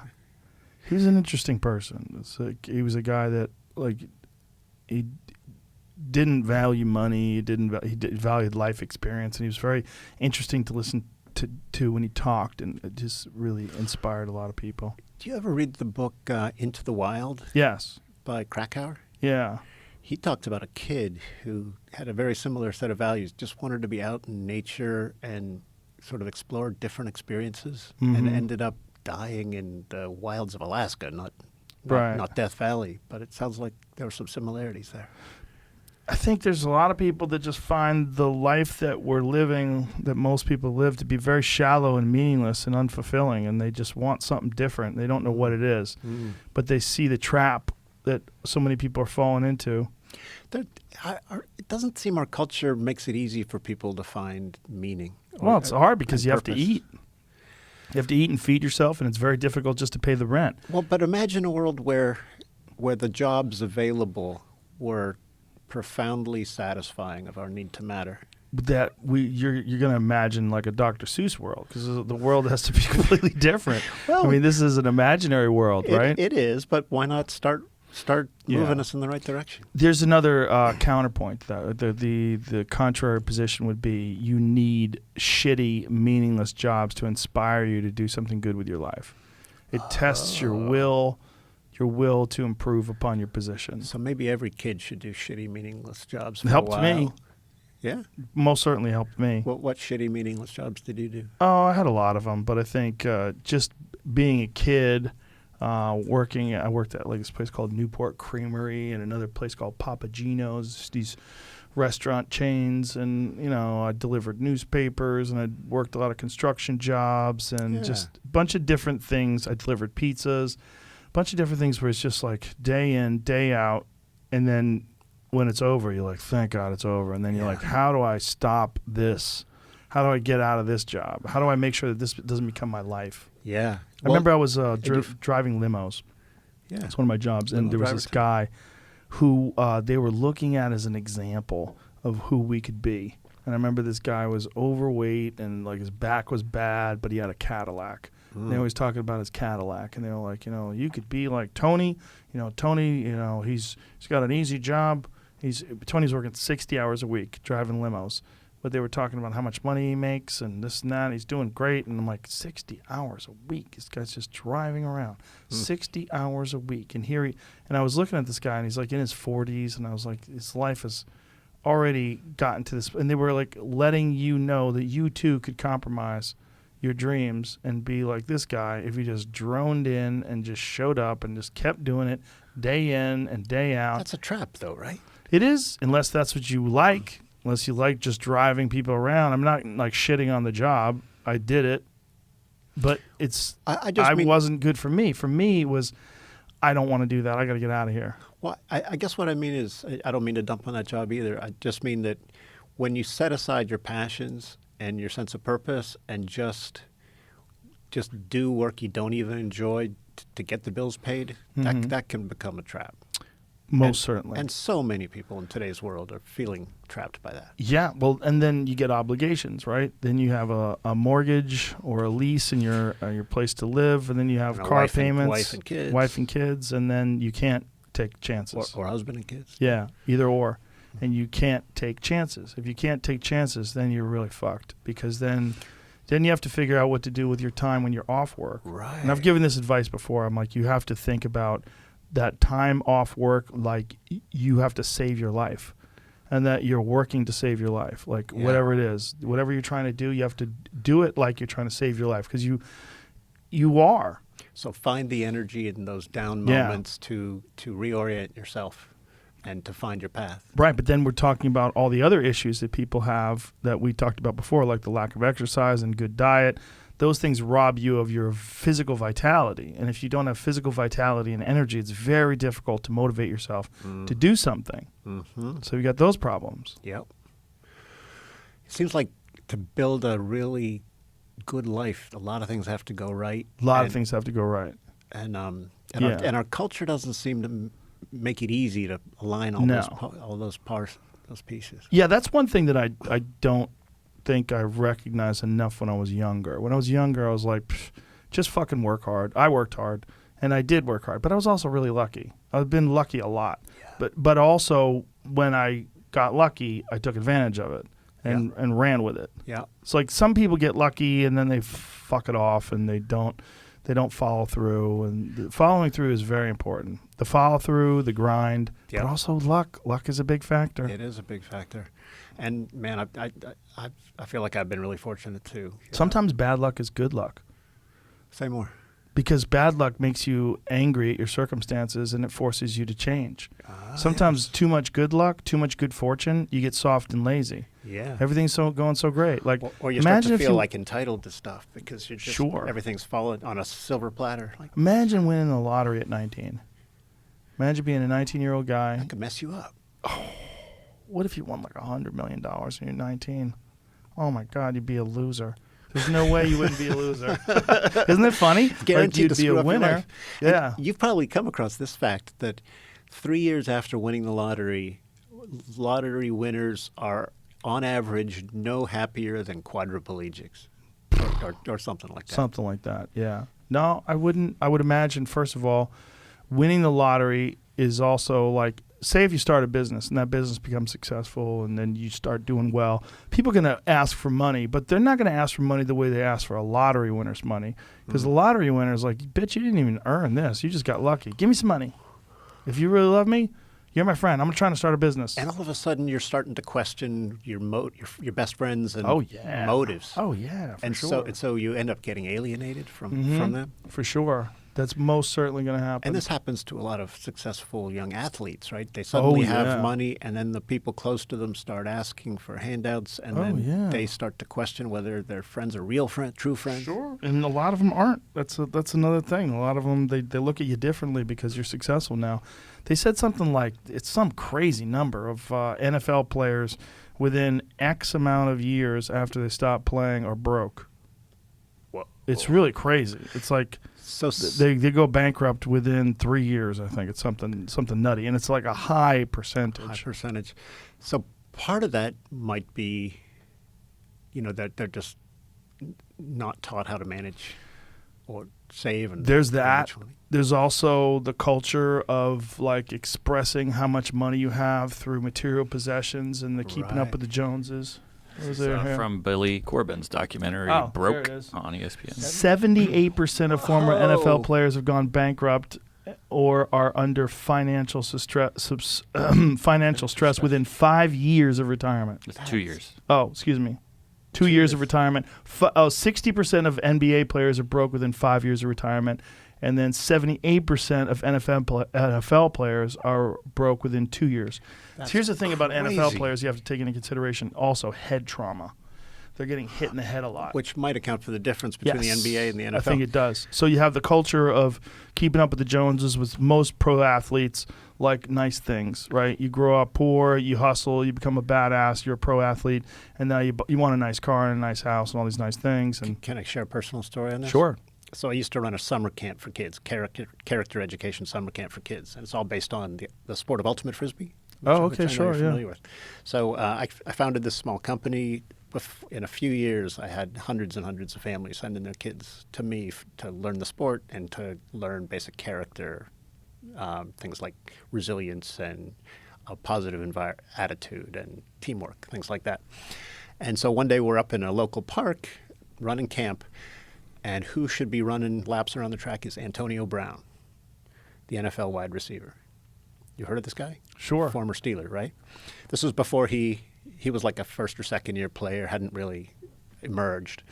And I walked over to Antonio. I said, "Hey, Antonio, can you come over and say hi to some kids, maybe sign a few Frisbees?" And he said, "Sure, let me finish my workout."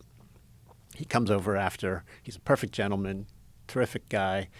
He signed some T-shirts, signed some discs, and I said, "Hey, Antonio, my kids here want to teach you how to catch." And so three of my best campers line up, and I chuck the Frisbee 40 yards down the field, and the kids just run down, and then they pancake catch it. Right. So Antonio watches this, and I said, "All right, Antonio, do what the kids did. They're teaching you how to catch." And Antonio takes off. I just chucked this Frisbee as far as I frickin' could. I mean, I sent it 80 yards down the field, and he just zooms down under it. And of course, and he just catches it just the way the kids teach him to. The next year, he becomes the NFL's best wide receiver. I taught Antonio Brown how to catch. I don't think it works that way. I taught him how to catch a Frisbee. I love the story, though, man. It's a good story, but I'm pretty sure he was pretty good at catching. Yeah, you're probably right. It's kind of part of the game. You're right. Yeah. But I'm sticking to it anyway. It's a rough sport in terms of the damage that it does to your body and your head. And the Antonio, and this happened to Antonio, man. He got his bell rung so many times, and he's had a hard life since. Most guys do. Most of those guys that get out, they have a really hard time. It's just, your body's not designed to get into car accidents every day, and these guys they're basically giving each other car accidents in training, and I understand that they're more cognizant of that now in the NFL, particularly after that concussion movie that came out with Will Smith. It's that doctor who was Diallo, somebody. I do not remember his name. He's a Pittsburgh guy. Is he? Yeah. But his work with CTE and just popularizing this notion that this is happening to so many players, it's a real problem. It is, and I both love the sport and hate what it's doing to the athletes' bodies and their brains. Yeah, it's rough. I mean, the same can be said about fighting. That's right. I just watched some brain damage this weekend. I was there live. Switch to Ultimate, man. It's easy on the brain and also a beautiful sport. Save it. Listen, it's not the same, buddy. Try it. You'll like it. No, I'm sure I would like it watching it and stuff. I mean, that's Marcus Brownlee's. You really had good at it. had him on your show. Yeah, he's a killer at it. He's fantastic. Played us some videos and everything. It's a beautiful sport. It does look fun. Yeah. Yeah, I'm sure. So someday I'll meet you out there. Maybe not. I'll teach you how to catch. Okay. Teach me how to catch. But now, disc golf is different. Disc golf is like, is that a Frisbee? Yeah, Frisbee, it's just how many throws does it take you to get from one spot called a tee to like a metal basket. But is it an actual Frisbee? Yeah. Is it similar Frisbee or the same Frisbee? So in Ultimate, we use a wide, flat disc that has a lot of stability. And in golf, there are many, many different kinds of slimmer discs that'll go farther, and then you can curve them around trees and stuff. Oh, okay. Yeah, so I think calling it a disc is better. A Frisbee is like a toy. You play disc golf with tools and. Well, Frisbee is a brand name. Yeah, yeah. And so disc is the term we try to use. Just So you call it ultimate disc Because they have putters, drivers. for golf, for disc golf. Yes. yeah, But not ultimate frisbee. just one Yeah, one I disc love for And ultimate. is ultimate frisbee a frisbee or is it a disc? It's not made by the Frisbee company. It's made by a company called Ultra Star. It's a disc. So the ultimate frisbee people, the frisbee people, rather, they get off light. Yeah. They're killing the game without even they don't even have to be a part of the sport. And it's named after them. That's right. Yeah, we try to That's get. kinda crazy. We try to avoid to use the word frisbee, but What do you call it? well, ultimate disc is one way to do it, or just. Do you really say that? or Oh, I'm just out there ultimate. playing ultimate disc, and people go, "What the fuck is that?" The pro league calls it ultimate disc. Do they? But ultimate is the short term. But Oh. a lot of times people don't know what you're talking about. Well, if you say ultimate, people think Ultimate Fighting Championship. That's not what I think. No? That's what I would think. If you're like, you gonna watch the Ultimate this weekend, I'd be like, yeah, man, I'm commentating. Whoa, And you'd be like, do you commentate on Ultimate Disc? I'd be like, wait, what are we talking about? Do you follow any other sports besides football and disc? big into hockey right now, man. Are you really? My Pens are in the playoffs. That's another sport where people get some serious brain damage. It's true. Do you know where they get their brain damage from? The crashes into the boards. Yep. The board checks. Isn't that nuts? It's just the rattling of the body. It's not even the hits to the head.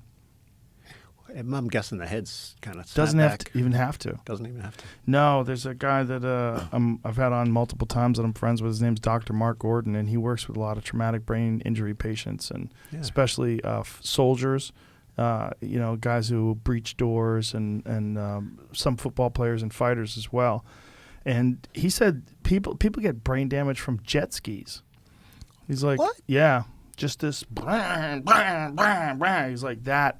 Constant rattling of the brain gives people CTE. Wow. Yeah, So if you the do it a brain- lot, yeah. So the brain is actually much more sensitive. Very to these gentle. Rapid accelerations and decelerations. It's not just rapid acceleration and deceleration. It's the shaking. It's the impact. Okay. It's like about that's like- why soccer players get it. Sure, with the heading, Mhm. the heading Exactly, the ball. yeah. What about like I don't know, driving an ATV over rocky terrain? For Same- sure, same 100%. Yeah, he was detailing all the different ways that the pituitary gland gets damaged, and the pituitary gland apparently is a very sensitive gland, and the way it happens is when you get impacts, and a lot of these things happen. I'm obviously butchering this, but the way he was describing is as it gets injured, it inhibits its ability to produce hormones. And then you find these people get very depressed, very moody, and one of the ways they fix that is by exogenous hormone injections. And it's one of the reasons why they fix one of the ways they fix a lot of depression in former combat sport athletes and former football players, former soldiers. No kidding. Yeah, So this- veterans. I did not know Yeah, any they of give this. them testosterone injections, human growth hormone injections, and then when you exogenously introduce these hormones and they get them back to their normal healthy levels, all their suicidal, well, not all of them, a lot of the depression goes away. Yeah. A lot of the problems that these people are having is just this extreme feeling of fatigue and lack of stamina and lack of energy. All traceable to pituitary damage? A lot of it is traceable to TBI, traumatic brain injury, and chronic traumatic encephalopathy. Encephalopathy. Oh, wow. Yeah. You can pronounce that. Yeah, I well know a done. lot of it. Seen a lot of people with it. Right. Yeah. I think my only contact with the concept of the pituitary was, did you know that the philosopher Descartes learned a little bit about the brain's architecture, and there was a little gland in there that nobody knew what it did. So his hypothesis was that the pituitary is like the wormhole between the physical brain and your mind. Oh.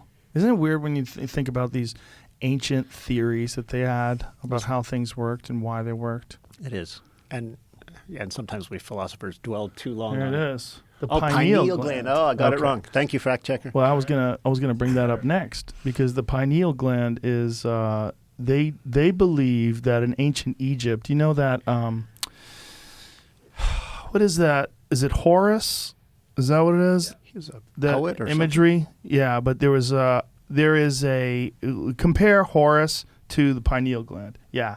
See, that image, the eye of Horus, is they believe is actually is symbolic of the pituitary of the pineal gland. Because if you look at the way Horus sits, where it is, it really looks like it could be an image of the pineal gland. Like, look at that bottom one in particular. I mean, it's so similar. Look at even how it dips down. I mean, so much of the architecture's very, very similar. So the image on the right here, it looks like an eye with, I don't know. Yes, and so does the one on the left, the actual physical pineal gland. Then the thing about that makes it really interesting is that is also the place where psychedelic chemicals are produced. That's where the dimethyltryptamine is produced. And this is like an Egyptian hieroglyphic on the right? Yeah, yeah. There's an amazing series of videos by a man who is now deceased. His name is John Anthony West. He'd been on my podcast a couple of times, once remotely and once in person, and he was an Egyptologist, and he made this series called Magical Egypt, and he really explored like deep into the history of these hieroglyphs and what the interpretations of them are, and how these structures are all like the Temple of Man is Temple in Man. I think is one of the temples is literally, it represents the various parts of the human being, and in the like the pyramid or the temple. Yeah, it's one. I think it's the Temple of Luxor. Is that where it is? What is Temple in Man? So you could, I might be saying it wrong, but in the documentary, it's amazing when you think that these people that lived thousands and thousands of years ago had this incredibly complex way of designing these structures that we still to this day don't exactly know how they did it, and they were so interested in preserving this story of, here it is, Temple in Man. Okay, I did get it right. And so the idea is that this temple is supposed to represent a human body, and that various parts of the temple, according to the hieroglyphs, sort of depict various aspects. So it is Luxor. It is the Temple of Luxor. Okay. And so incredibly sophisticated thinking went into the architecture of these things. So sophisticated. It's fascinating stuff. And you mentioned like the Mayans and the Aztecs and their incorporation of astronomy into their architecture. Yeah, well, you got to think they're staring at these incredible images in the sky every night, right? I mean, that would have to be so motivational. Like, we want to, like, especially if you had deemed certain stars and certain constellations sacred, we want to represent those down as heaven on earth, And when you go to like Stonehenge or something, doesn't the light coming in on the summer solstice like shine right through a gap between or something? Yeah, that's in Egypt as well. There's certain pyramids where as the light goes through, it goes through and illuminates these corridors, and if you catch it on the right time of the year, as the sun rises, it rises perfectly through these two pillars. Oh, man. So you know these people studied the motions of the planets and the stars. Yeah, and well, we don't know enough about it, unfortunately, because a lot of their records were burned in the Library of Alexandria when that was burned. And, yeah. Pivotal moment in history, by the way. Yeah. There's so much stuff that they did that we just have to kind of back engineer and guess. I actually think that burning of the Library of Alexandria was one of the key reasons we descended into a 1,000-year dark age. So when information technologies come along and help people communicate better, societies begin to flourish. And when you either weaponize new information technologies, the way we're seeing and the way we talked about before, or when you destroy enlightening technologies like the library, right? And by the way, some of the same people who burned down the Library of Alexandria were also busy closing down all the universities throughout Europe. And there's a reason why we entered a dark age, was because respect for learning was just trashed by people who were benefiting from stubborn orthodoxy. Yeah, that sounds familiar, doesn't it? Well, because it could be applied as religion or political, right? It's like ideologies, they become a problem. Exactly. And, I worry sometimes that we could enter a new dark age if the if the stubborn orthodoxies and ideologies continue to flourish online, we could be in for a really rough time in the future. We need to strengthen mental immune systems. Well, it's certainly possible, right? It's certainly possible. And my fear, more than anything, is a power blackout. My fear is the grid going down and something happening where we can't access the information that's on these disks and hard drives. And it'd be financial chaos. yeah, we have so much information on Economic hard chaos. drives. We have so much information that relies on the internet. And as time goes on, we move more and more of our stuff into the digital realm. And as that happens, like think about what we have now from ancient Egypt. The best stuff that we have is all carved in stone, like the Rosetta Stone that showed us how these different languages, how the translations of them, and then we have all these hieroglyphs carved in stone. We have these incredible structures that still exist thousands and thousands of years later, again, made out of stone. Yeah. If they had hard drives back then, they would long be gone. There would be no way to access that information. And also, imagine just what would happen to us with a few generations of darkness, right? Think about how long the Ice Age was, and think about how it plunged so many civilizations into this like completely different way of life, where you have to deal with extreme cold and just most of North America, like half of it was under a mile of ice, right? Totally different world.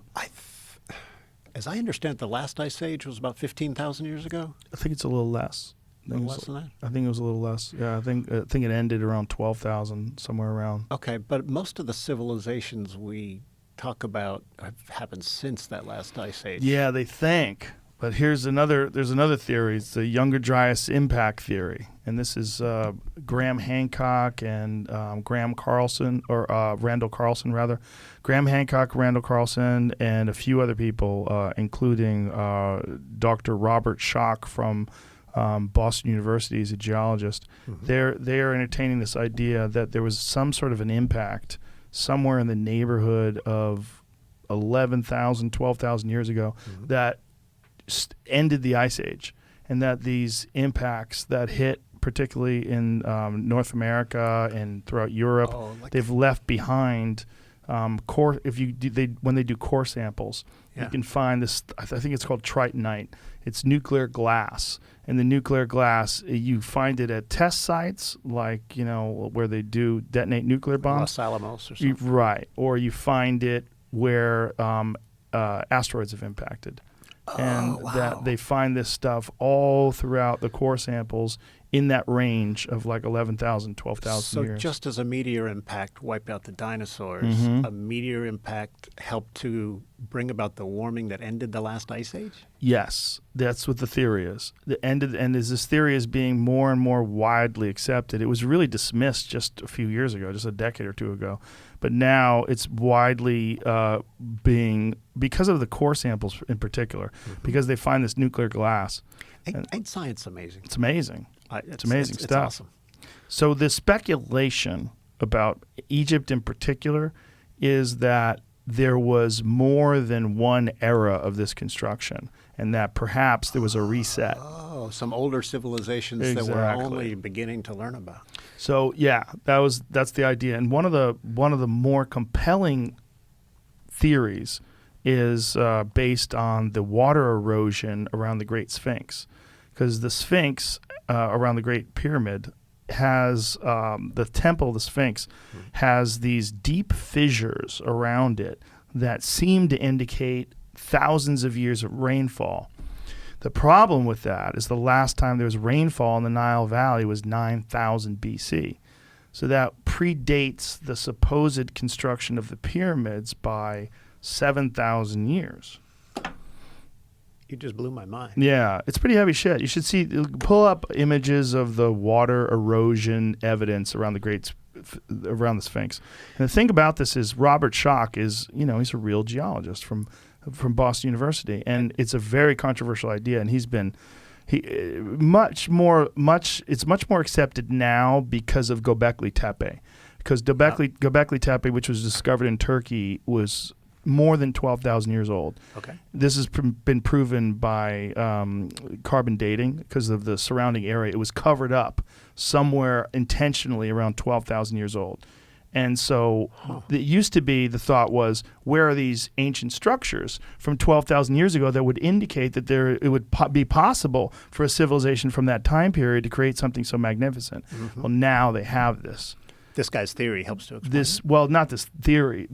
Now they have Gobekli Tepe. The Gobekli Tepe is most certainly. So you see those things on the right-hand side? Yep. That is the indication that's according to Dr. Robert Schoch. The way those things have been eroded, that would indicate rainfall did that. Okay. So you see how his theory is sort of like that? Oh, look at that. So the opposing theory is that was done with wind and sand. And he disputes that. He said, no, there's no evidence of wind and sand being able to do that. And you see the difference between the way wind erosion erodes things and the way rain erosion does it. So you see on the left is evidence of what he believes is water erosion versus the right, which is wind erosion and sand erosion. Fascinating. Fascinating shit. So what if he's right, and if Randall Carlson's right, and if Graham Hancock's right, and Graham has written books on this and had many discussions with people that disputed it or agreed with it, and he believes that there was probably some sophisticated civilization similar to ancient Egypt that existed 10, 15, maybe even 20,000 or more years ago. Wow. And that was wiped out by the Younger Dryas impact. And then the Sphinx dates back to that earlier? They think the Sphinx could be thousands of years older than the current idea of what it is. Wow. The current idea is like 2,500 BC. Yep. They think the Sphinx is around the same time as the Great Pyramids. You want to hear something really crazy? Yeah, I do. Cleopatra is closer to the invention of the iPhone than she is to the construction of the Great Pyramids. And that's, oh man, How about that? that just it just clashes with Right. with the But that's a fact. cartoon in my That's mind. that's not even like crazy speculation. Graham Hancock, Randall Carlson, Robert Schoch stuff. That's just fact. Amazing. Egypt is a magnificent And civilization. so ancient. So ancient, and at one point in time was where it was all going down. Wow. Yeah, that Cleopatra. Crazy, right? See if that's true. I'm 99.9% right now, yeah. true. Not or certain rather it's true. Nuts. Yeah. Wild shit. Dude, I think we did 3 hours already. Nope. That went by like Yeah. like that. It's almost 4 o'clock.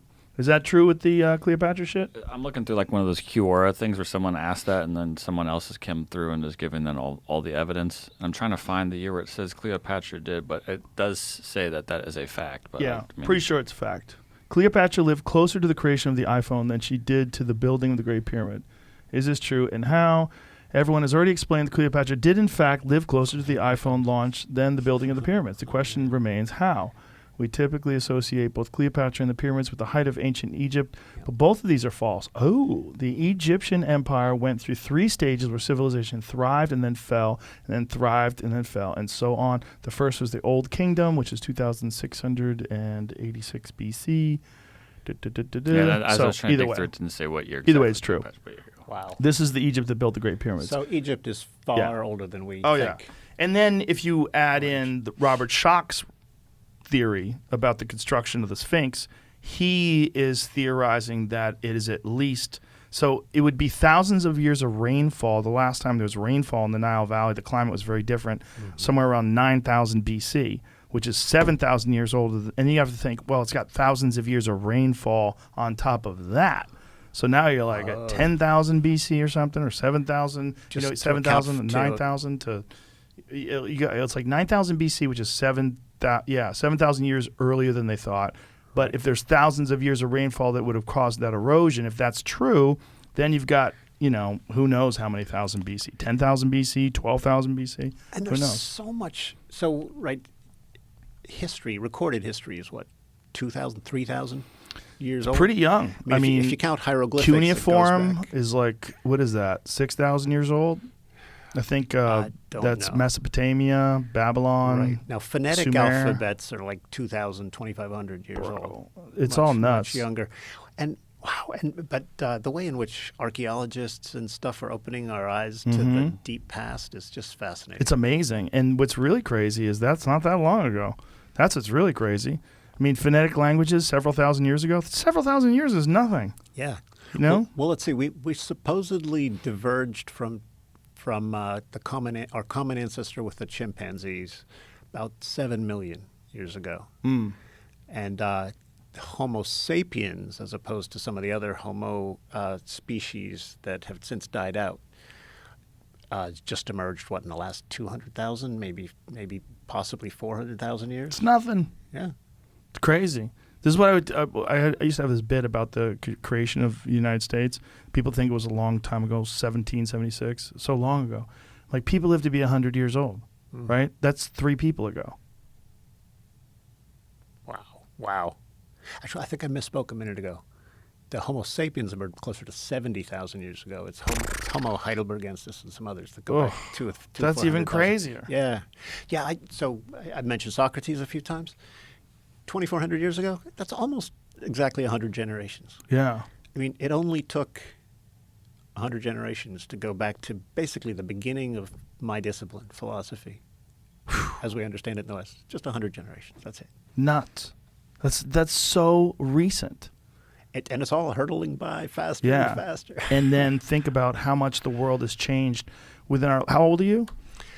57. All right, I'm 53. So within our lifetime, think of all the change that we've seen. If you go back to your lifetime, like when you were a child, Yeah. the Civil Rights March was going on, right? My mother was pregnant with me in the days leading up to Martin Luther King's I Have a Dream speech. Wow. She wanted to go, but because she couldn't go because of me. You fucked it up for her. I fucked it up for her. My dad got to go, and I was born 5 days after the I Have a Dream speech. That's crazy. Now go 100 years before that, you have slavery. How crazy is that? That's right. You go 100 years before that. That's in this country. You have muskets. And no indoor plumbing. You have none of that. No electric light. That's so recent. We get this kind of myopia when we look back at our past. It's hard to even appreciate how deep the past is, and How deep the past is, and yet how shallow, and yet how recent. and how recent the things we take for granted are. Yeah, I mean, the change that's happened so fast. Now take into consideration the change that's happened in our lifetimes with the invention of the internet. And it's sped up another tenfold or more. It's like... And, if we go 200 years from now, it's unrecognizable. Then you're in the Matrix. If we can last that long. If we can last that long. Well, we need some critical thinking, and the way to get that is mental immunity. Available now from Andy Norman. Thank you very much, man. I really appreciate you coming in here. I really, really, really enjoyed it. Thank you. Great conversation. Real pleasure, Thank you. Jeff. All right. Bye, everybody.